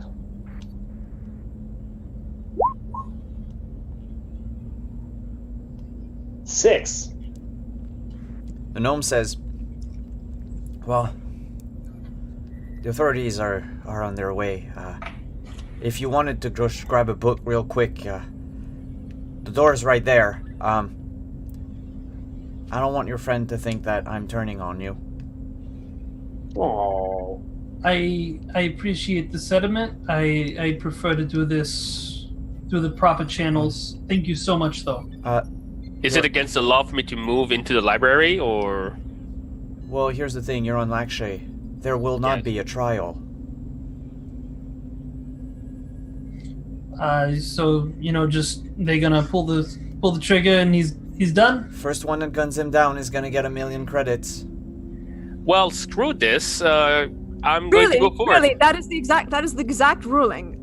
First person who guns him down gets 1,000,000 credits. Well, no, you have to bring his corpse to the king. Where's the king and about how long does that take? Are you thinking about shooting me? Shut up! No, don't. All right, it could I take wanted some to stick. time, but I think they're gonna destroy the body afterwards. The Cade family has a very bad reputation. We're not allowed to say anything about them. I want to know why. Why? This is gonna I'm be. here for this. You're gonna have. It's a shame Really? your cute-looking Find tinker friend information. left. Just look on your machine thing. Find me all the information you got on Cade. I can't. What I'm, other not, you- I'm not a hacker. Okay, So on that note, real fast, I wanted to jump in. Simon. Yep. Roughly how far did I get before this happened? You stepped out the door. Okay. You stepped So- outside and the doors just went slam behind you.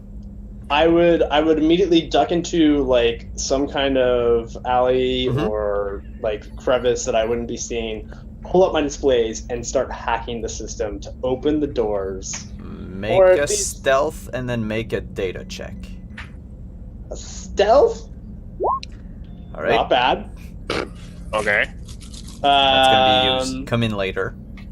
Okay. Whoops. What? Oh, okay. For some reason, it didn't click the first time. And oh, damn. Well, so I don't mind taking the first roll. Obviously, I clicked it twice by accident. But I was going to ask if I use Kebashet's beacon or thing, like the established data connection that I have, would I be able to make some sort of connection or like calm her and use that advantage? To get She that would back have on? to plug her. The moment that the logbook is plugged in, like the systems, yeah. But she has to Okay. physically like get to a terminal and do it. Okay. She's gonna. I will gonna- message her. I will message her and be like, if you can get me into a terminal with your locket, that would be swell. I'm gonna certainly try, darling. I'll certainly try. You said that it had to be shown that he's dead, correct? don't kill him. Not even if it's temporary. Don't. Well, just don't that's do the it. thing, is they're probably going to do something to the body after. Well, not necessarily, darling. I wouldn't They- mess around with the government here. You're new. I'm not going to mess with their government. I already have one that doesn't like me. Kebashet, if bounty hunters come in here, I'm sorry, it took me a minute. I don't know why I went into trial mode, but here, bounty hunters, if they see a dead body and we're not taking it to the king, then they're going to take it to the king. The king's going to incinerate the body. Good luck bringing it back. Now, if we bring it incinerates, we can't bring it back. I understand all of this. I do understand all of this, gentlemen. It's purely an informational question. One doesn't need to actually kill someone to make it appear that they are dead. Again, incineration. Only if he gets there first. Edit, stay away from her. She's gonna kill you. I've never felt safer in my life. And as you're debating this, You know what? Oh I should my turn to them. gosh. You know what? I don't understand it. They're men, right? They're men, right?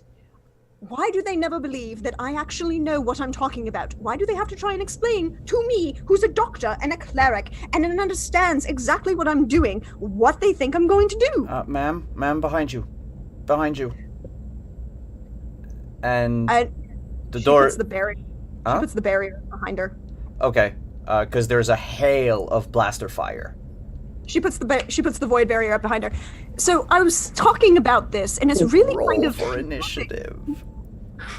Oh man. She was literally going to do that anyway. Yeah, you just put the barrier and start talking, and there's just like blaster fire coming in from people standing. Well, if you can Is the put turrets? your no, Is it it's the turrets or people that you have seen move in, but they haven't seen you.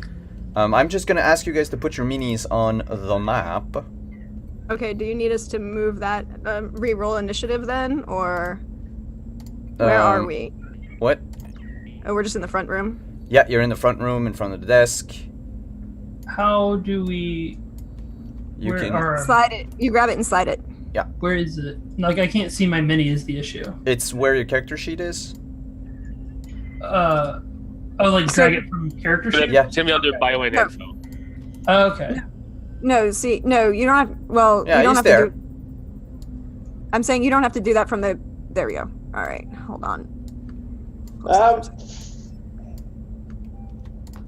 She's pulling a commiserate with me. All men are stupid.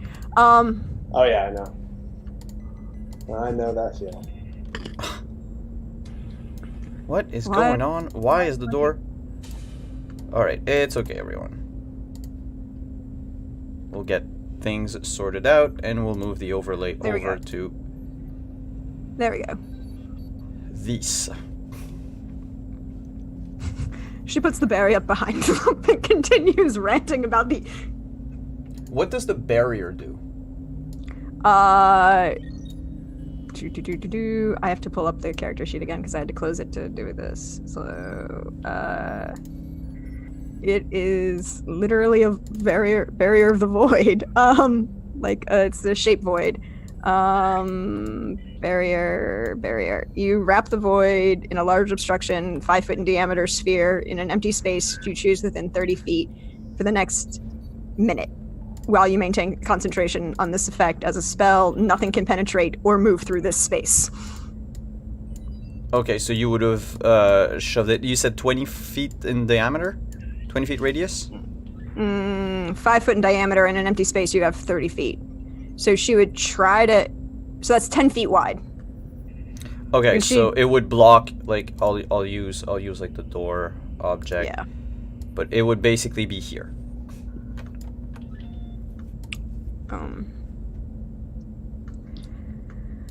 And that would grant everyone standing behind it a cover bonus to your armor class. Effectively total cover. And because nothing can penetrate it. Yeah, so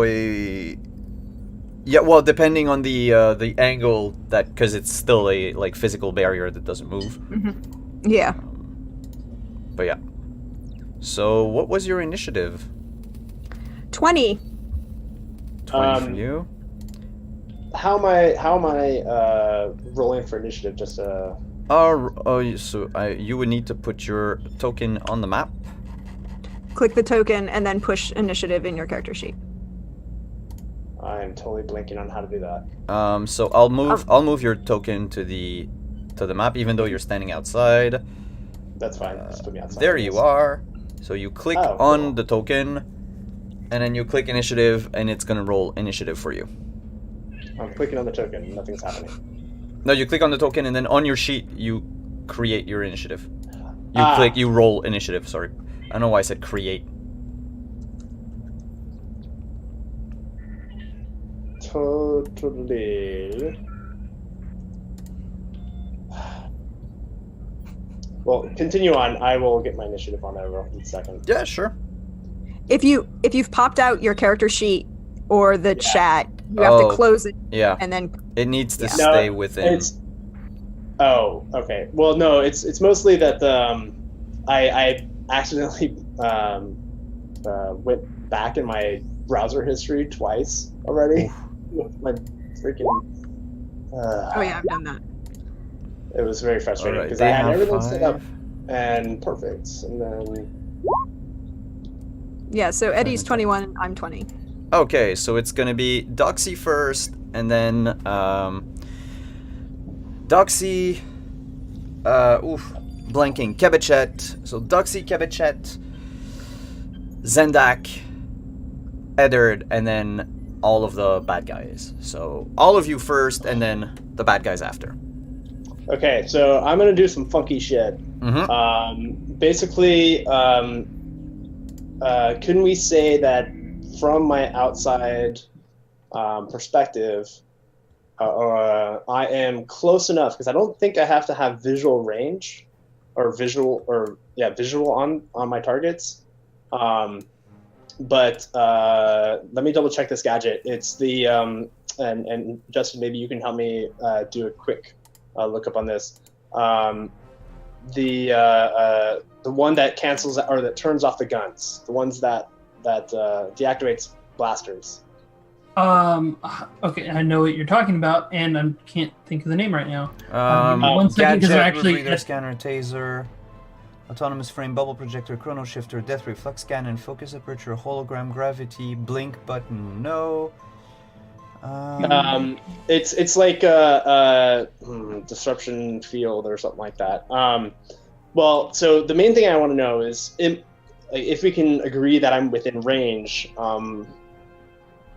The idea is that I'm just gonna knock out.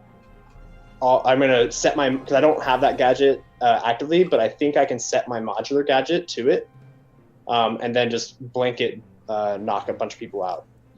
The main challenge right now is I don't have it up right now. Yeah, I'm in it. I just need to find exactly what. All right, so then we'll play your turn once we find that out. Kebichet, what are you doing? Perfect. Thanks so much. I'll hold my action for that, I guess. So, yeah, sure. She's maintaining concentration on the barrier and has walked up to the desk and is still ranting about how the men in her life are total and utter idiots, and she's taken the necklace off and set it on the desk. Make a sleight of hand check. I mean, she's not hiding it, she's just doing it. No, I know, but you're gonna need to plug it. Yeah. We'll see how this goes. It's a 12? I mean... Overheat beacon, Eddie. She looks at you and says, "Oh, well, what are you doing?" I'm standing here ranting about the stupidity of men who apparently are shooting at me. Also... They're shooting at all of us. I'm gonna hide under the desk now. Well, you go ahead and do that. I'm about to make them be very, very unhappy. Do you have a coffee maker here? Right here? And she Thank you points to very like much, this thing here. Oh, I appreciate that. I'm going to have some of that in a hot minute. 60 feet is the range.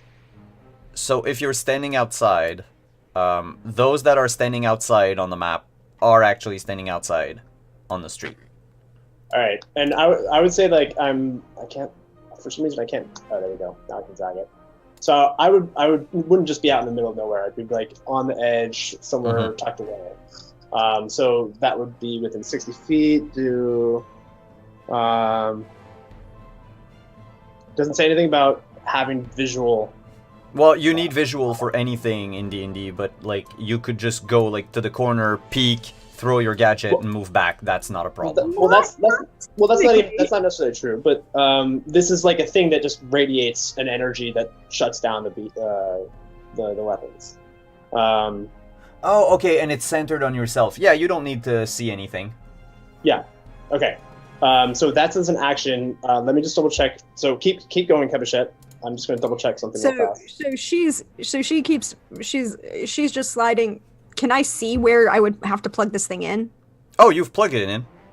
Oh, okay, I've done it. She Alright. saw you, but Yeah, you plugged it in. She's just gonna sit with her hand on it and just watch her and reach over and turn the coffee maker on. All right.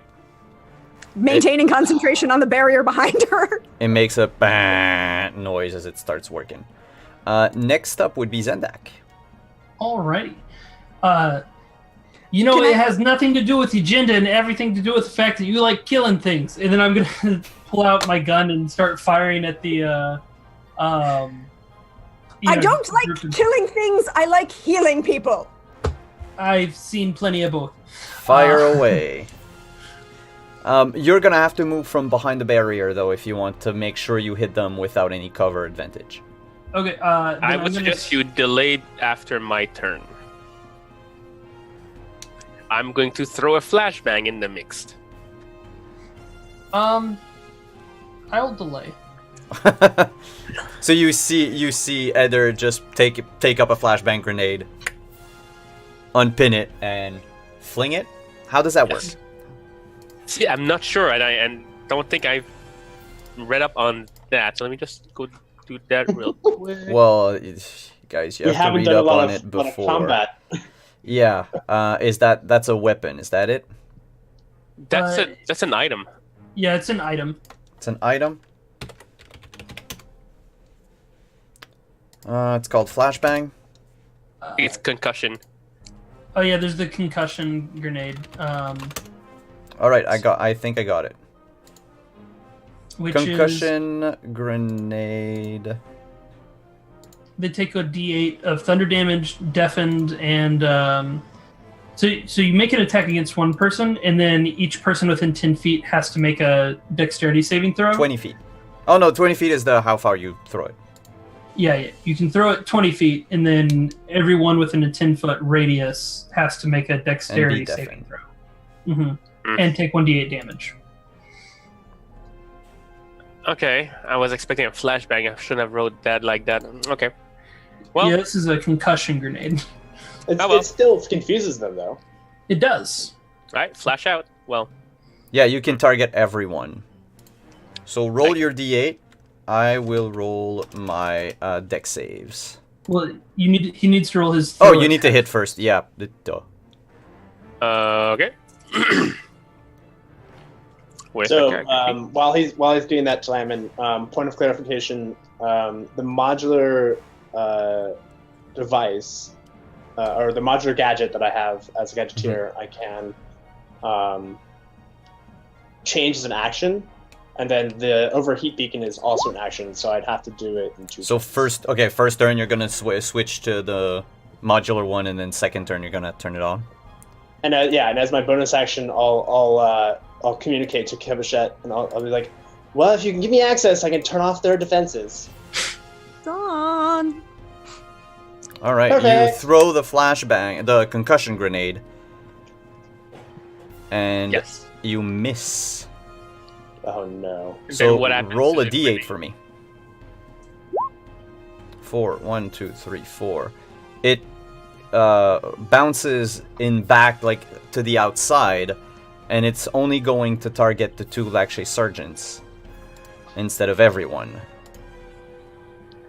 They're going to make their saves, and they both fail. So dish out your damage, sir.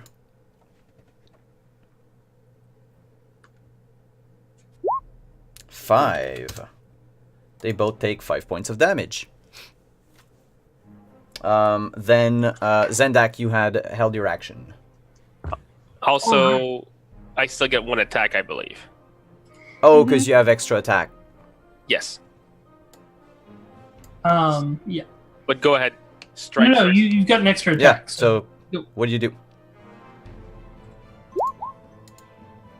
Crit fail. No. Now we're using that swarm pistol as a an automatic weapon because you do Mhm. get a second attack if you were at disadvantage. I mean, it's worth a shot. Yeah, I'll take that too. Disadvantage. Mhm. 19. Hey, you hit. Who were you attacking? I mean, I would say that I would be attacking. Yeah, this person here. All right. So roll for damage. 7. All right. They take the blast to the shoulder, and then Zendak, you get to act before they start spreading out and trying to circle you. I'm gonna go read up on that gun again. Ignore that. I'm glad it didn't work, I guess. Yeah, Um, nothing showed up, but sure. That's weird. That didn't do anything. All right, let me. I'm making sure this is what I want to do.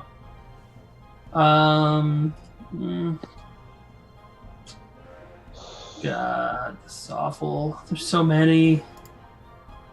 You want to know what I'm really good at? Not fighting against groups of people. You know what I'm? Well, yeah. All right. Sure. Yeah. Okay. So I'm gonna fire off Scorching Ray. All right. Ooh. Yep. How many rays Okay, do you get? Still not working. Cool. It's awesome. Why is this not working? It's really annoying. Okay, so I create 3 rays, each at 2d6, so I need to make an attack with them. And since roll 20 is being dumb, Yeah, you're gonna have to type in your attack rolls manually. yeah, it's super great. Oh well. Do you fire all 3 at the same target? You know what? Can I roll a check to see how beefy I think they are, essentially? As a bonus action, yeah, you can make a medicine check. Never mind. All right. Medicine is so bad. It's like it's one of the few skills that I'm not talented in. All right. So what I'm gonna do is, as my bonus action, I'm going to analyze. One of these guy. This guy looks scary. So what this is gonna do is, as a bonus action, I identify weaknesses. All weapon attacks against that creature are considered magical for the purpose of bypassing damage, resistance, and immunity. And if I make it a weapon attack, and they are vulnerable to weapon damage, they're not resistant, then they're treated as vulnerable. Okay. So, and that's going to be this guy that I'm doing that to. And since I'm firing a spell, I'm not going to target this guy. I'm going to target 1, 2, and 3. All right. So the first in the first row, and then 2 of them on the second row. Yes. Go right ahead. All right. So sorry, having to figure out all my D20 roll. plus 3 plus intel modifier. Yeah. And so wait, D20 plus 3. Yep. What's the plus 3 Your from? proficiency bonus.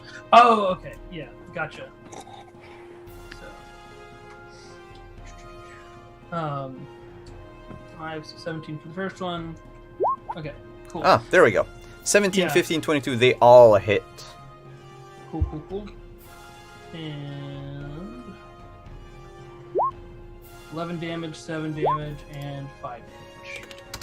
11, 7, and 5. Mhm. They each take the blast, and they start. You hear the sergeants in the back yell out orders. Move, move, move! And 1, 2, 3, 4. One is going to go here. 1, 2, 3, 4.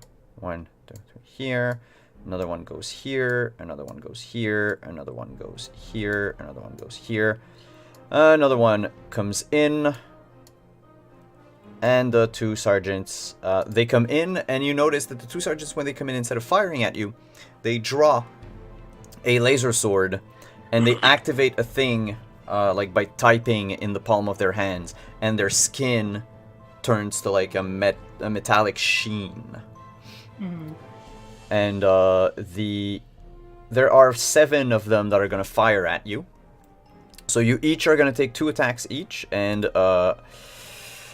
the last one I'll roll to see randomly who gets fired at by these people. So let me You'll just. have cover bonus, correct? You would not have cover bonus anymore because they moved out away from the Behind you, barrier. yes. Well, it's still centered behind me. And it's How 5 foot. close behind you was it centered? like I had put it like less than 10 feet behind me. So like right here. behind you. All right. Yeah. So in this case, yeah, you would still all get the cover bonus. You have a +2 to your armor. Not full cover because they moved away from most of the barrier, but still. I don't get total cover from the desk because I'm like 3 foot tall. Nah, they can still try to fire at you from like under the desk or like other Yeah. Damn. other means. But you still get a Not one of +2. those- Yeah. It's not one of those fancy, like, thick mahogany. Yeah, no. God, no.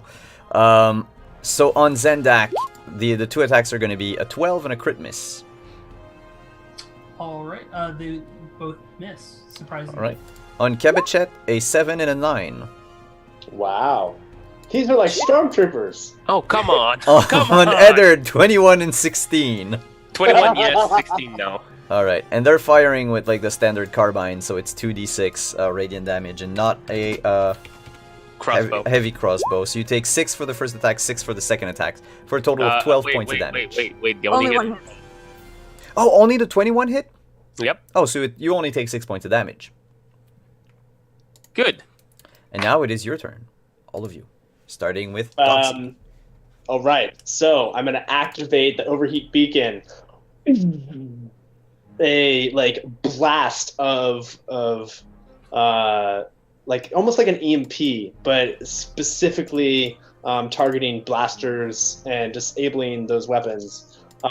Every blaster within 60 feet is now disabled. So every blaster within the green aura around. So an Dogs. overheated beacon. Yeah. Wow. So an overheated weapon can't be used to make an attack again until the end of your next turn. Mhm. Once you discharge it, you can't use it again for 1 minute. So basically, we have one turn where they can't shoot at us. Yep, and you can do practically anything you want to them. I'm assuming our blasters were affected by this. Yes, Yes, they were. I don't have the upgrade, so Yep. yeah, but y'all have spells. that is very true. And then I don't. That's one thing that I'm not entirely certain about is bonus actions that I can do as a gadgeteer. Do you have anything on your sheet that gives you bonus actions? I mean, I do know. I know I have a couple of gadgets that I can activate as a bonus action, but it's just like, yeah, I don't have that written out. I really need to put that down. Mhm. Oh, you know what I can do? I'm gonna run around the corner. Yep.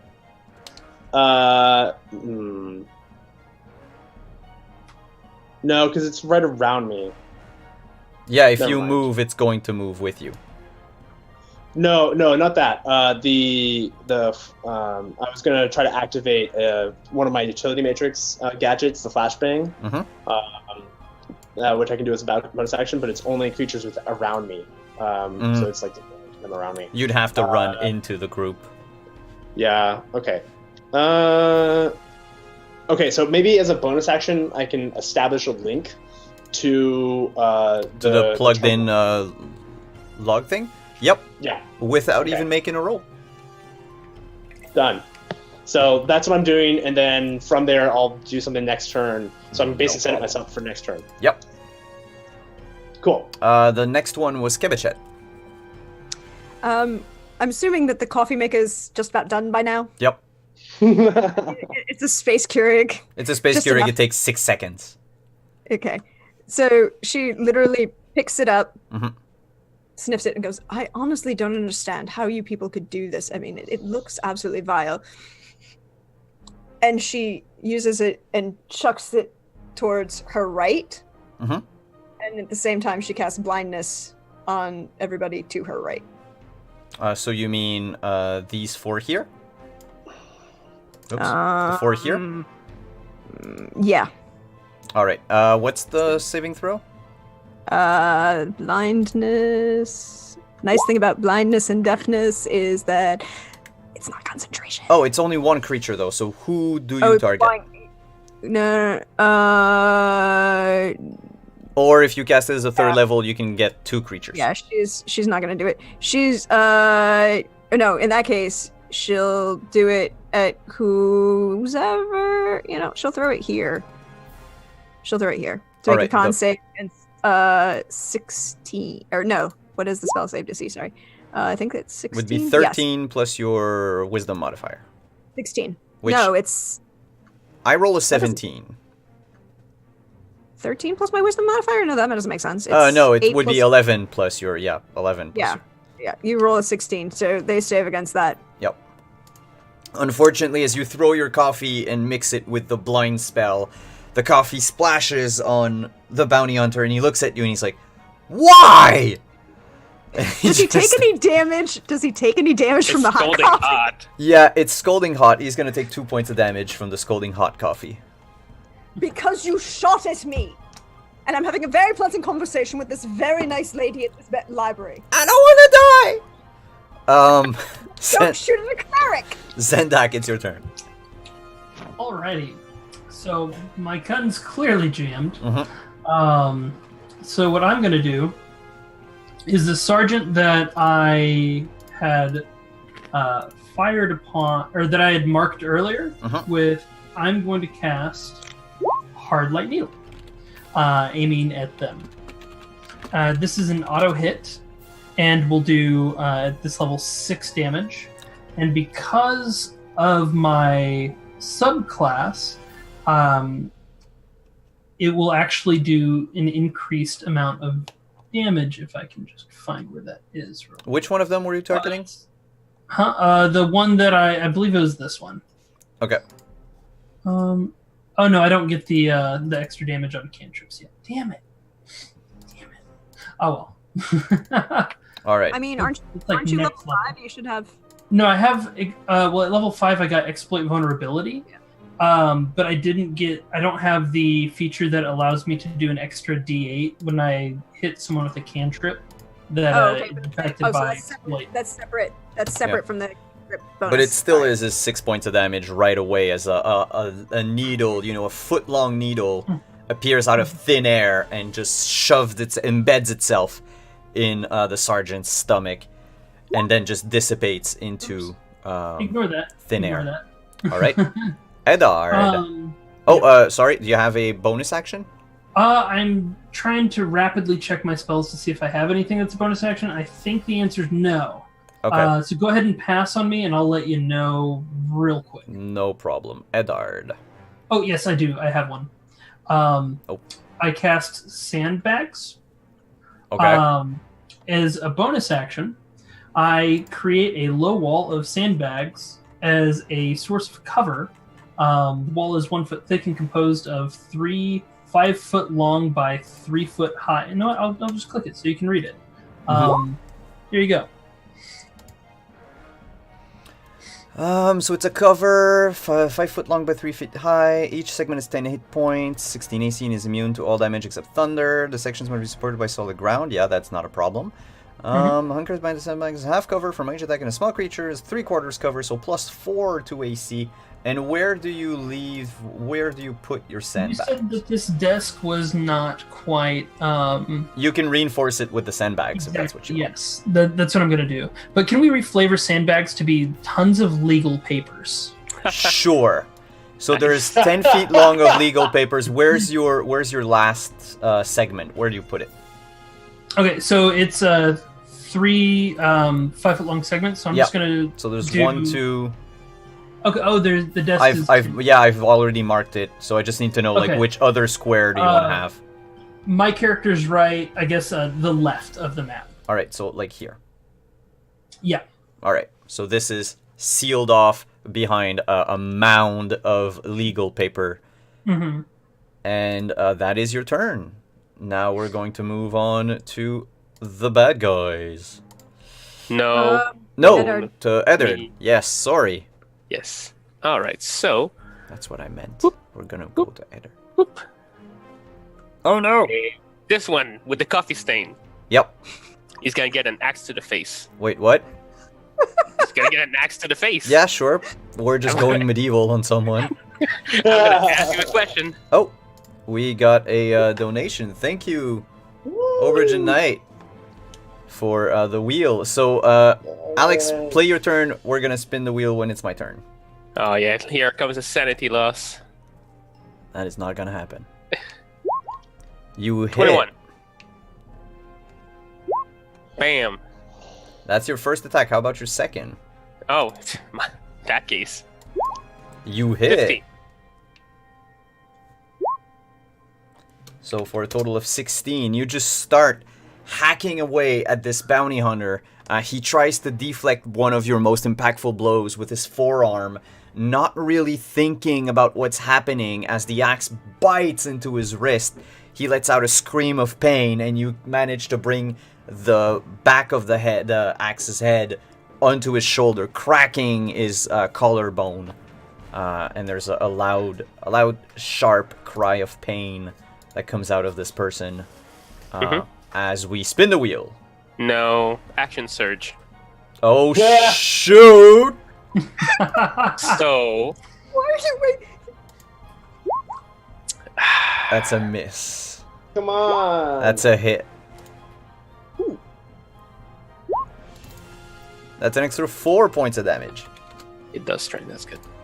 So you just hack twice, take a deep breath, hack again. The first attack was foreseeable. The man just dodged, leapt out of the way, but as he left one of his legs open, and you just smashed his kneecap with the butt of your axe. I was hoping you would just slip on some coffee. That would be hilarious, but I'll leave that to the killing blow. Because dying because you slip on coffee is a thing. Oh, it will And be. everyone gains one advantage. So thank you, Aubergine Knight, for giving everyone advantage. A probably much needed roll. Hey, Alex. The four of them put their rifles down. And they get their batons out. Because you're right next to them. Yeah. Do I hit you on a 24, a 7, a 19, and a 22? We can't hear you, Alex. Your mic blew out. Oh, hey. So yeah, 3 of them hit. I'm getting clubbed.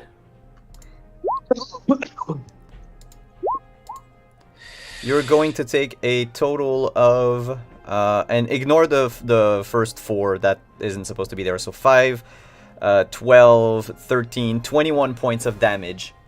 Jesus. As they bludgeon you. The other 4, though, are firing and their guns not working.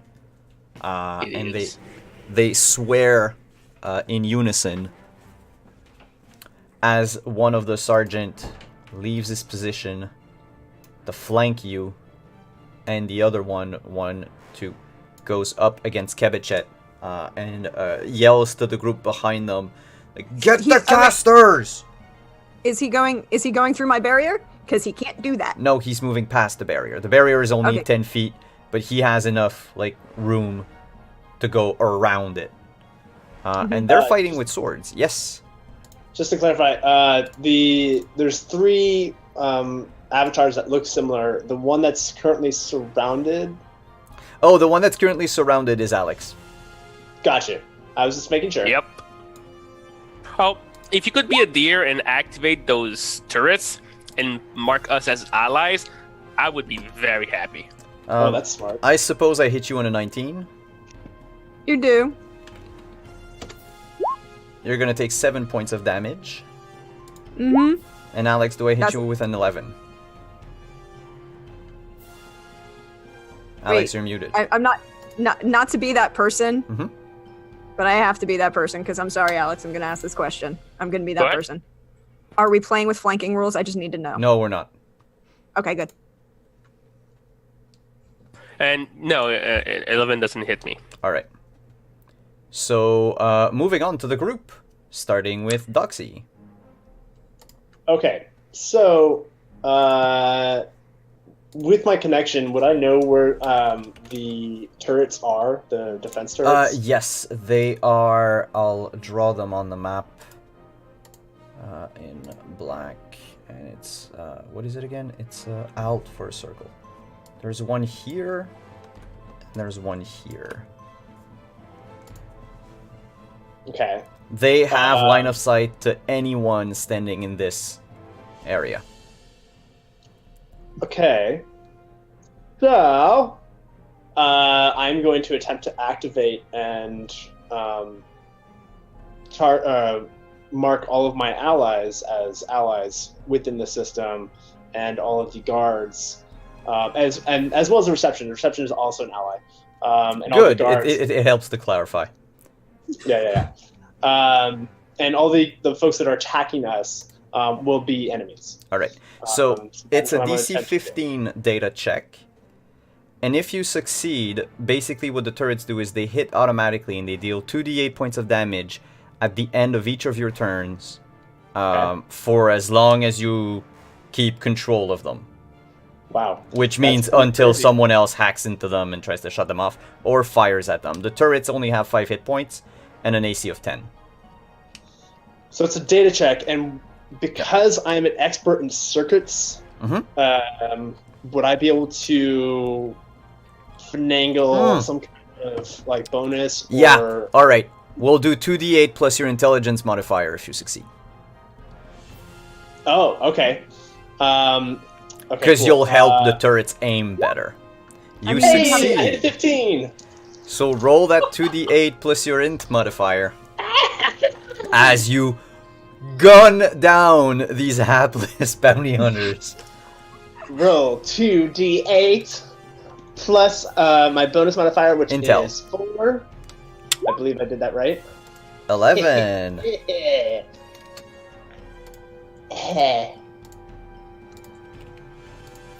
The hacker wins. Hack the planet. 21. Hack the cheerleader, hack the planet. Is that, No, darling. No. Close, but no Oh. cigar. The By the way, is the thing is still there against blasters? Now No. I would probably focus fire the sergeants. oh, the turrets just they spray.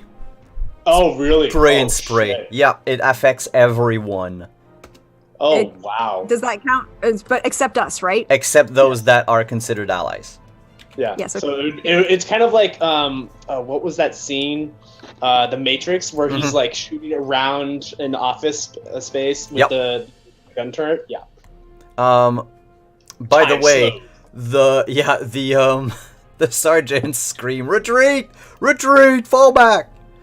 As one of their own gets shut down.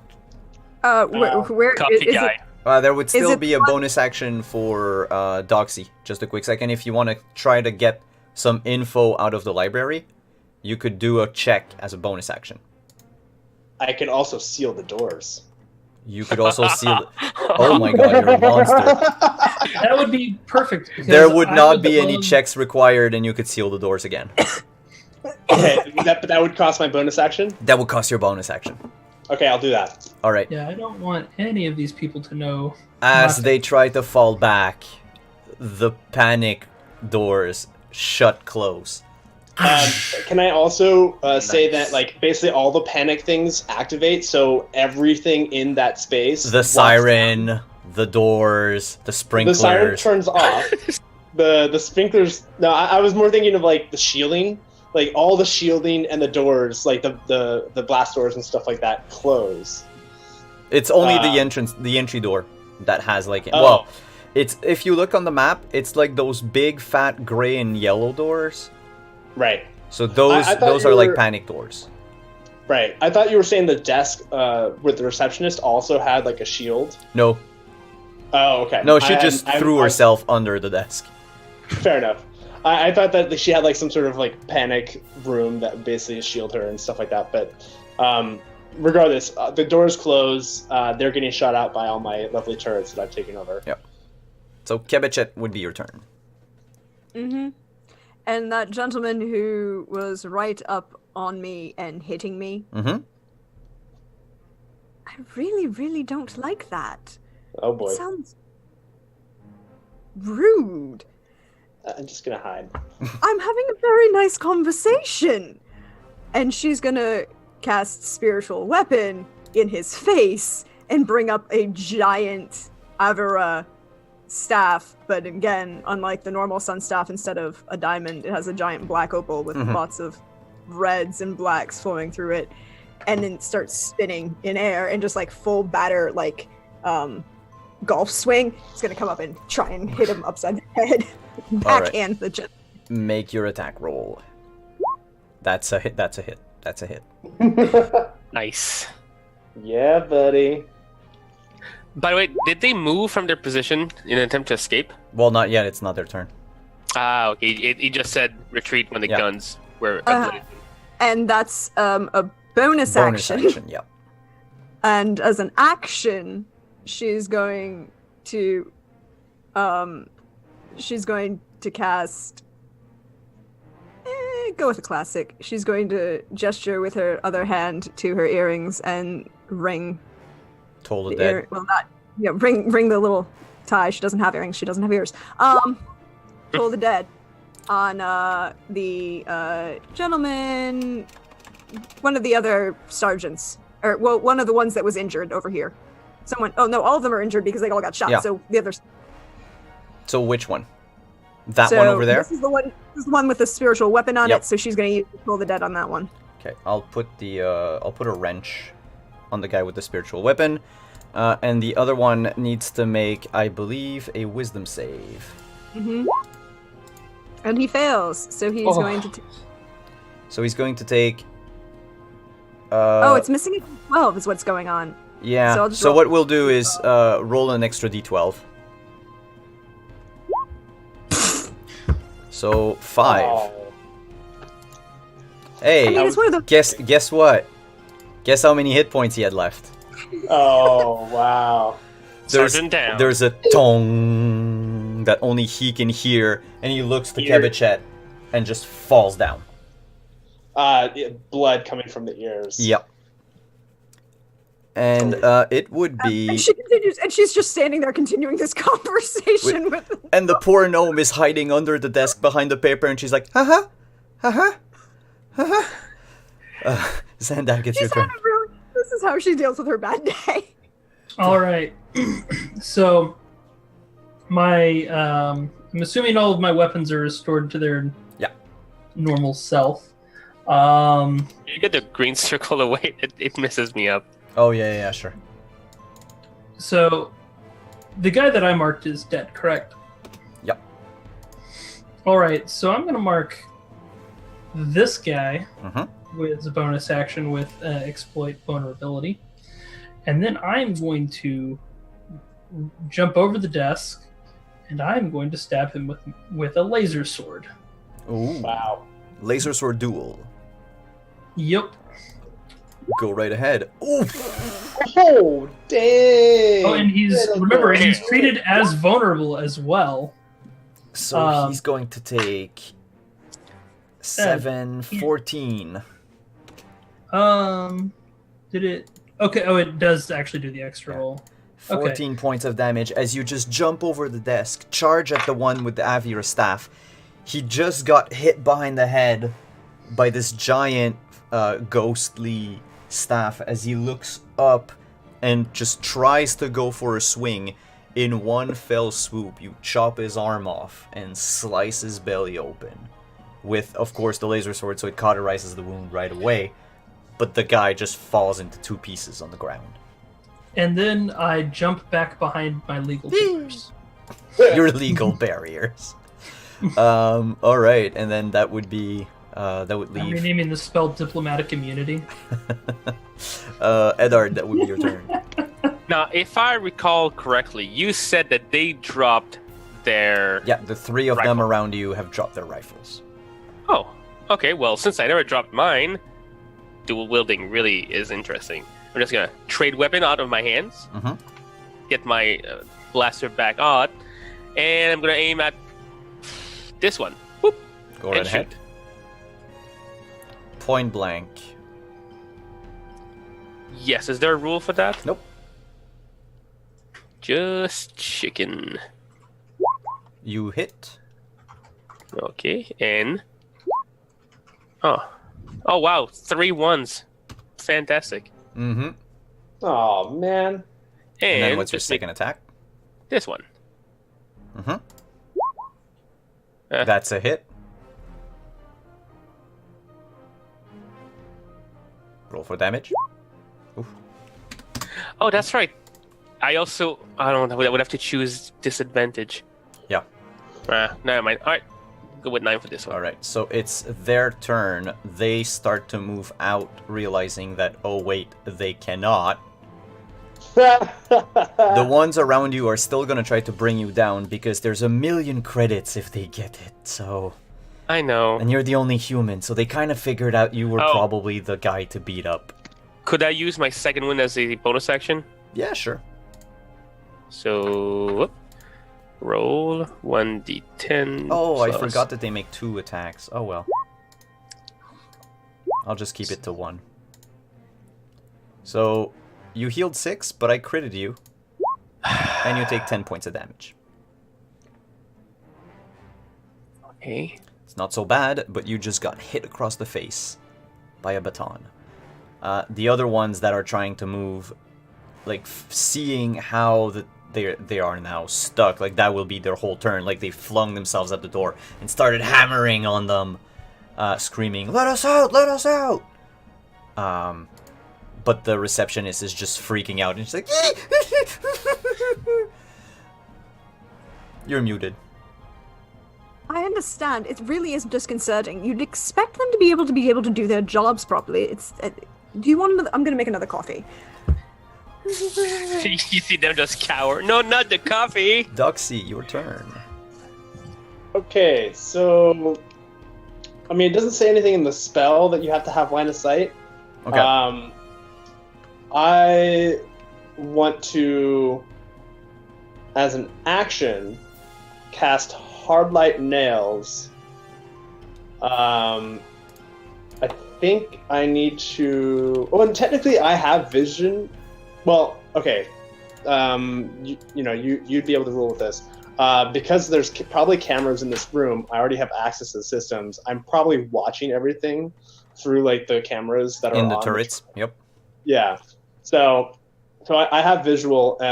And Hard Light Nails is essentially like thousands of little needles come like hard light needles come out of the ground, and then as my reaction, let's see, I think it says within 60 feet. Yeah, it was within 60 feet. And then as my reaction, I'm going to. That's Eddard right here. Okay, so I'm going to do it. All the folks that are trying to leave.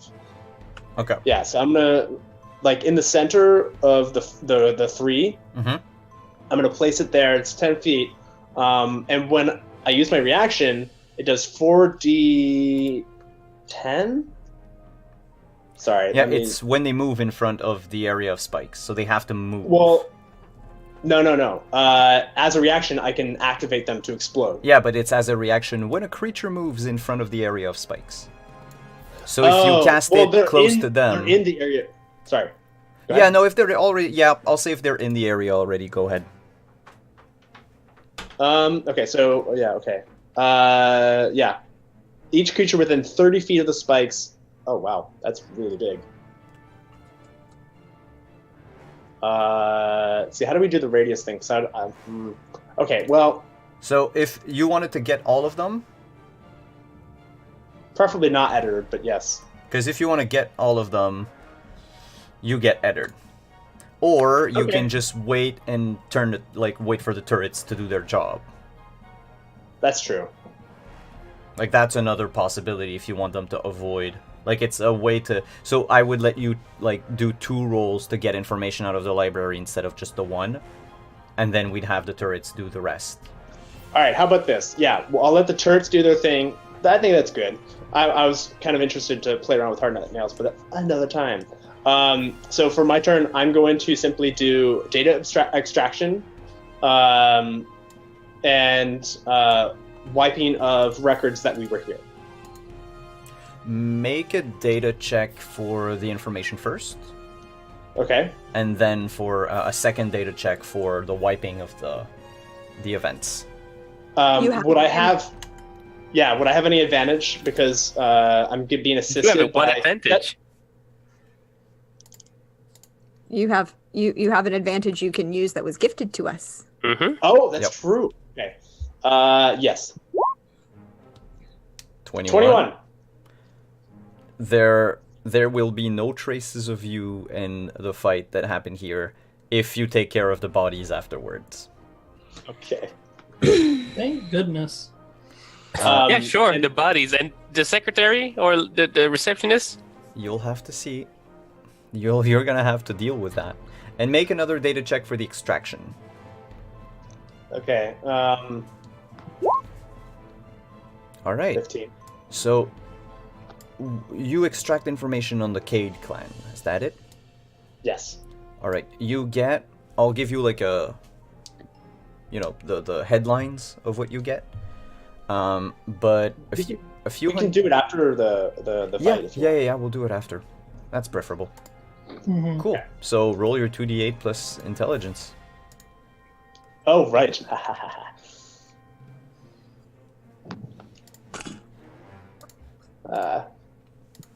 There we go. Roll 2d8 plus 4.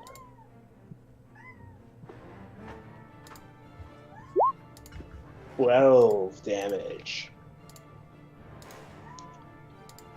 12 force damage, or whatever it is, I guess. It would be radiant damage. Ah. 21. Sorry, I have to do math. I'm pretty sure. Well, It's so pretty much the entire group around Eddard just falls down on the ground, and the other 4 are banging on the door. And they turn to the rest of the group and they're like, "We surrender, we surrender." And that would be Kebichet's turn. She's gonna pick up the second coffee that she made. Here, darling, you might want to drink this. It'll calm your nerves. She's gonna turn and drop the barrier behind her, look at the bodyguards and say, or bounty hunters, your surrender requires your... I don't see anybody on their knees in front of me. They fling themselves to their knees. oh my gosh. Well then, am I going to work or am I saving these poor, unfortunate souls? I prefer no one have memory of what occurred down here. That's harder. Well, there's more than one way to erase memory. True. They just don't have to be able to talk or have any memorized. I mean, really, removing their brains would be the most efficient doing so. We're not gonna tell anyone. We were doing a routine check. Everything was fine at the library. Nothing happened. You know what? If you can clean up these bodies, and you can, I don't know. What do you think, Kibichet? They have to clean up the bodies, and if anything gets said to anyone, you hear a booming voice. I'll know. Oh, Oh, there you go.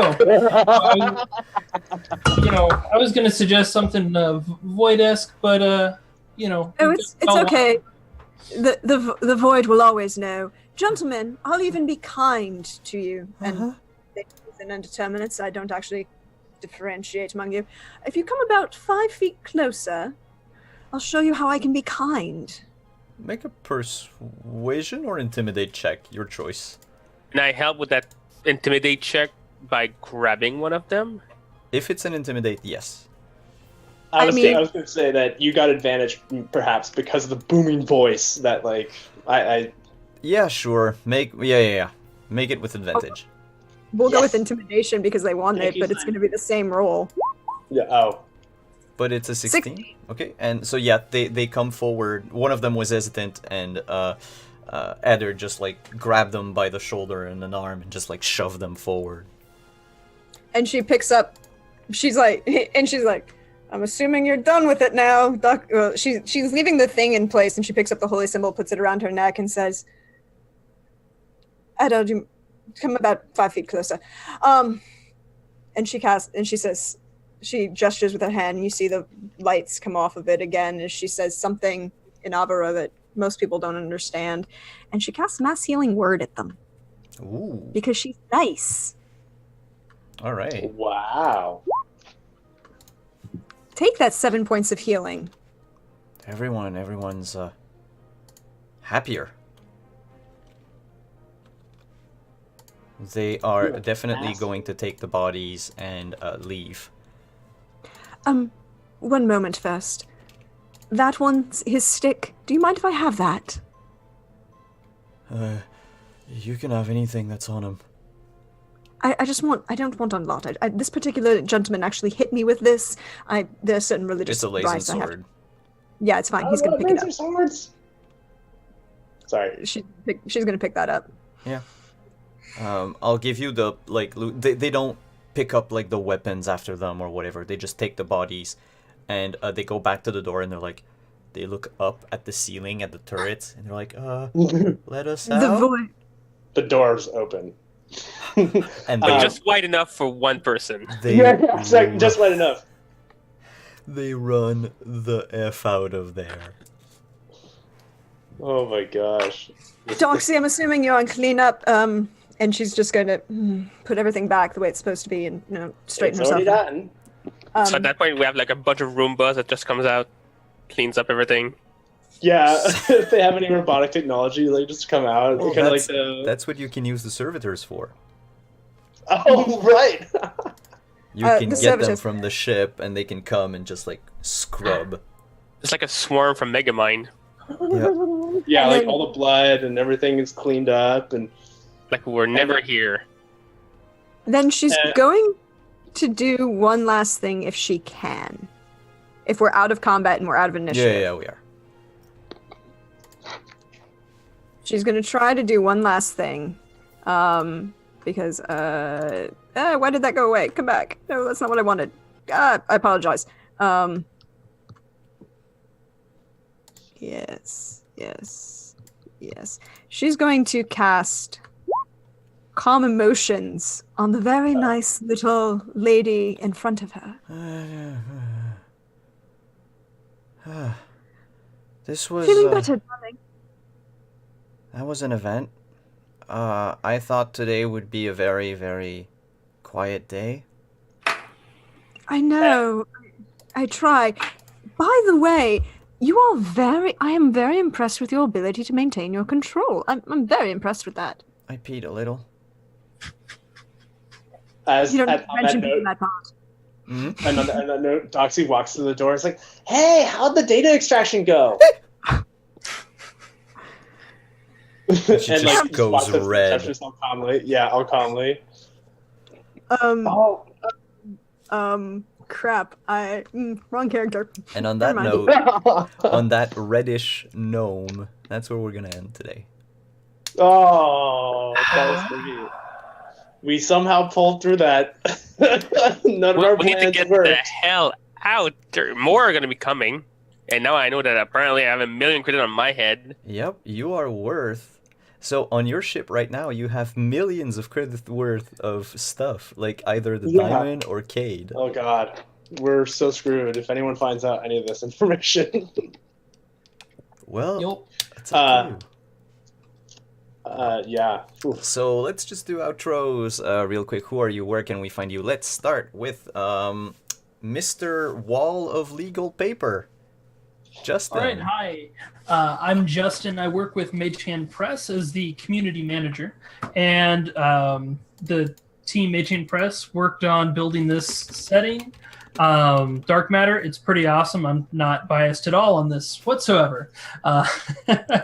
Anyways, so if you're interested in purchasing it, you can go to store.magehandpress.com and pick it up, and that'll give you access to the alpha, the beta, and at release the full PDF. So yeah, that's me. All right, moving on. Mr. Wanted Person. Lakshay's Most Wanted, Alex. If this turns out to be like a TV show and we're gonna be like gonna have bounty hunters following us, Lakshay, what you gonna do? What you gonna obey do? the rule, obey the rule. Oh man. All right, so you can find me on Twitter at The Gambit, as shown on the screen multiple times. And that's pretty much what I do as far as streaming for now. We'll see each other next week when I'll try to, firstly, not bleed everywhere again and leave more DNA samples. Sure thing. Oh my gosh. Speaking of DNA samples and the one person that apparently has to clean them, Eddie. Well, yes, I'm the scientist of the group, I suppose. Yeah, so I'm Eddie Freeman. You can find me on the Twitters as Pixel Pirate, with the first E being a 3.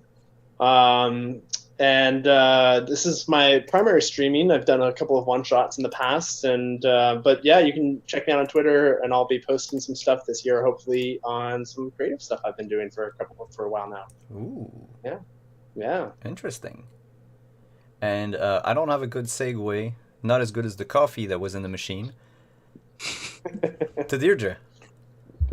Hey y'all, you know me. I'm at Deirdre Donnellan on Twitter, or Praxagorthesmophoria, as you see me hanging out in the Twitch chat. I'm here Monday nights, trying to keep these people alive. It's kind of complicated. You can find me on Saturdays back here for some, as I drive some fine folk mad with some Go West Pulp Cthulhu. Simon is like, it was great for you last week, wasn't it, Simon? You were unconscious. It was awesome. And conscious at the same time. I wagged a And you finger. did not uncover a cult at all. I moved a finger. You did. The highlight of my game. And you had a conversation with your employer that you Yep. don't remember. It's great. And then on Sunday afternoons, I'm over on Katie Face's channel for some Honey Heist mini campaign that's been going kind of epically hilarious. And Sunday evenings, I'm over on Soul Bear RPG for the Shattered Eye, as the Shattered fam has now survived a dragon, the Lady of Spring, and apparently the advantage granted by Kadarn's abs. That's what I do. Hey. Speaking of what I do, what we're going to do right now is go raid our good friends at Off the Table. Because they're awesome and it's a good community and I've been part of them. I'm still part of the Off the Table, even though I'm super busy, so I don't feature on their shows that much anymore, but they are some of the goodest beans out there. And I will see you on Thursday on Unmade Gaming for Warhammer, or Friday here as we continue The Witcher with a special guest. On that note, ciao everyone. I forgot to say goodbye. Bye. Have a good night. Bye. Bye.